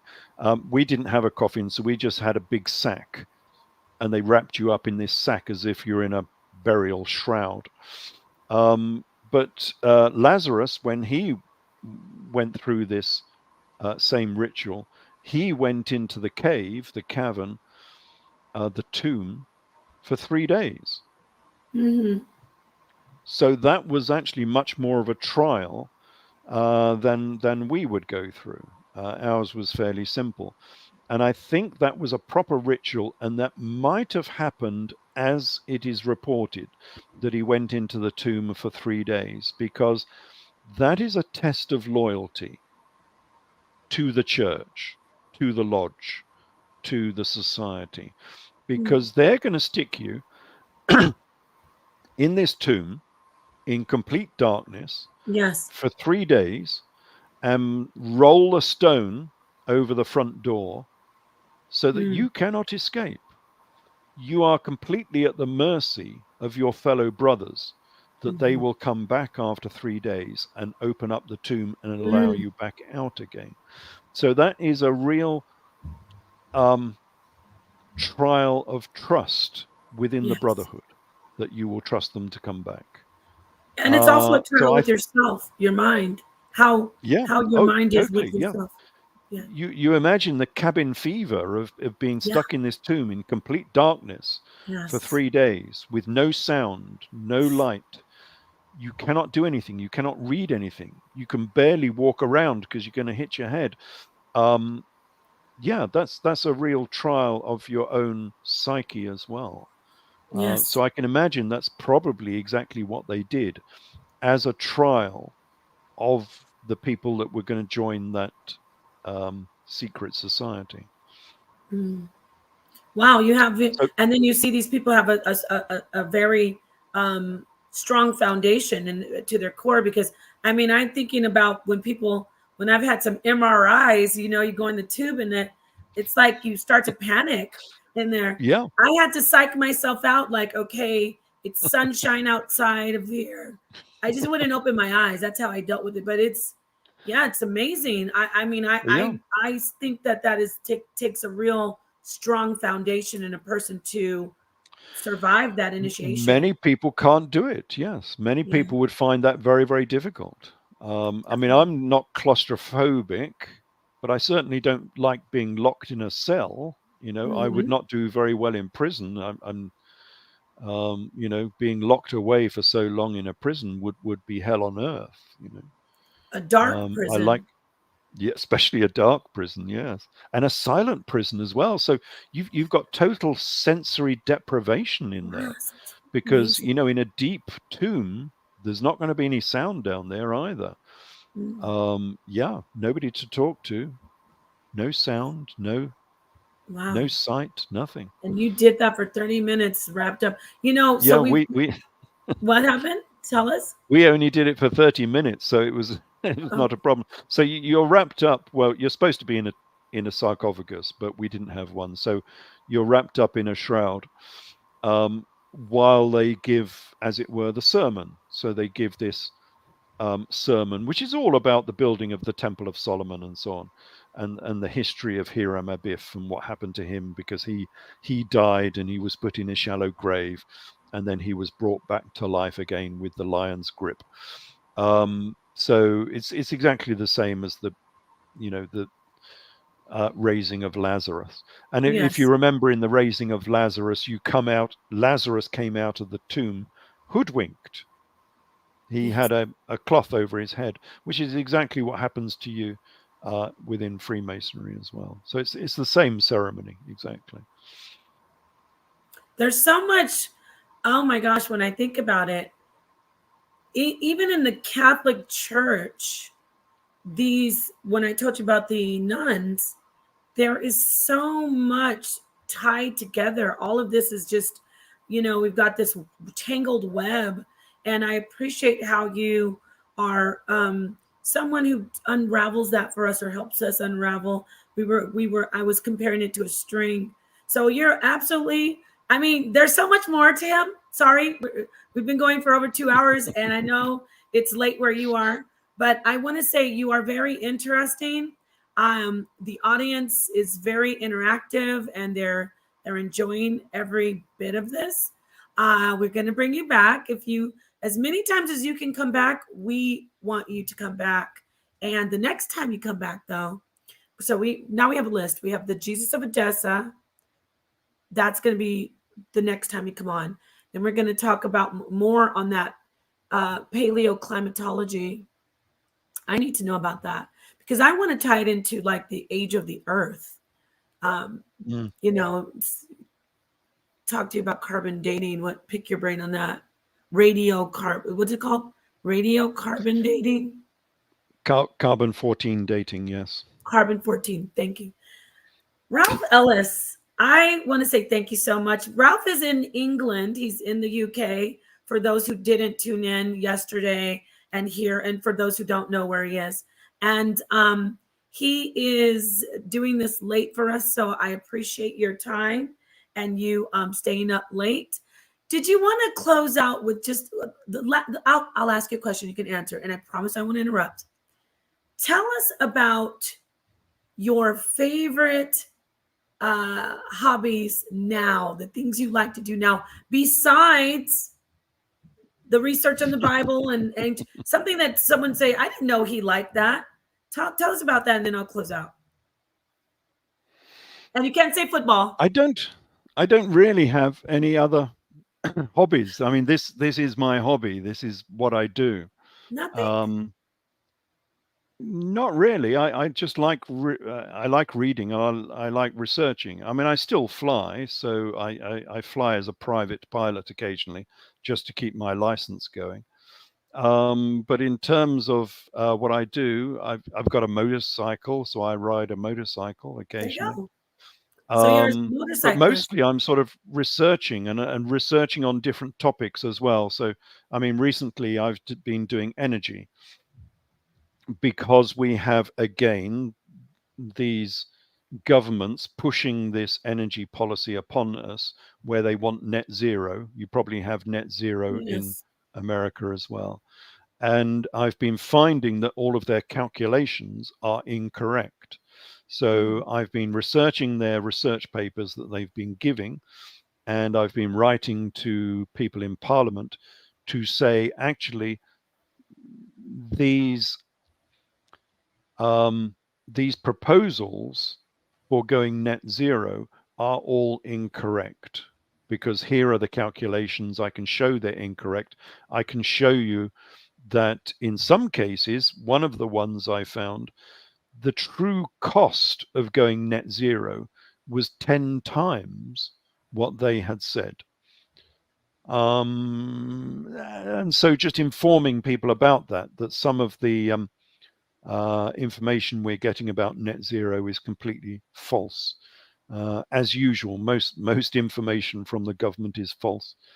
So yeah, that takes up quite a lot of my time doing that, all of that researching, and I do it because I enjoy it. Nobody forces me to do it. I'm not paid to do it. It's just an interest, and it's good. Right.